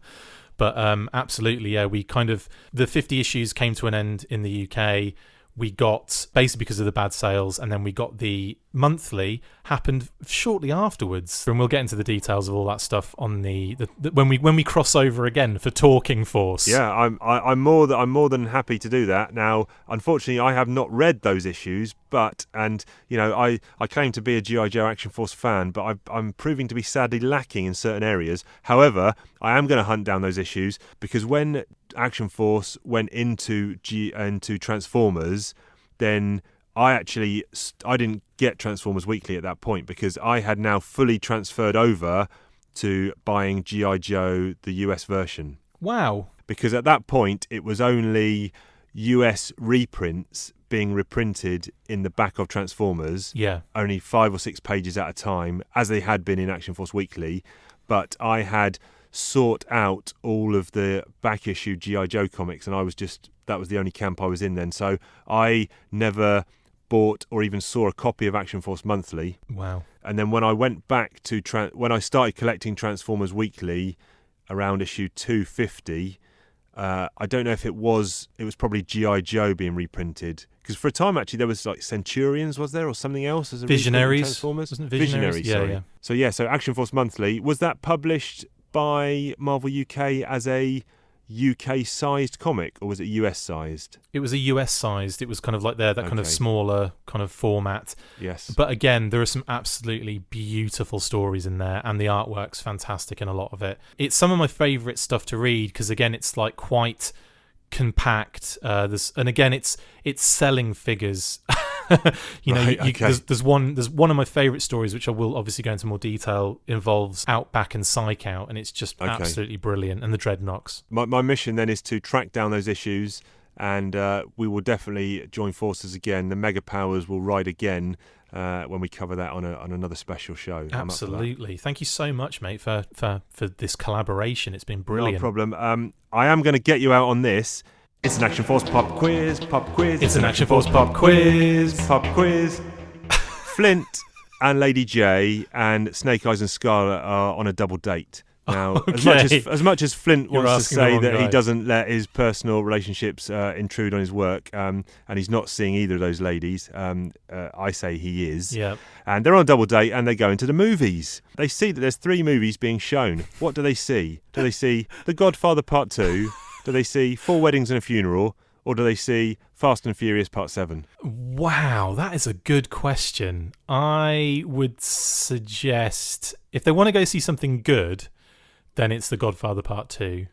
But if they want to go and see something, I think they avoid all 3 of those movies and they watch My Girl instead. Big shout. I like it though.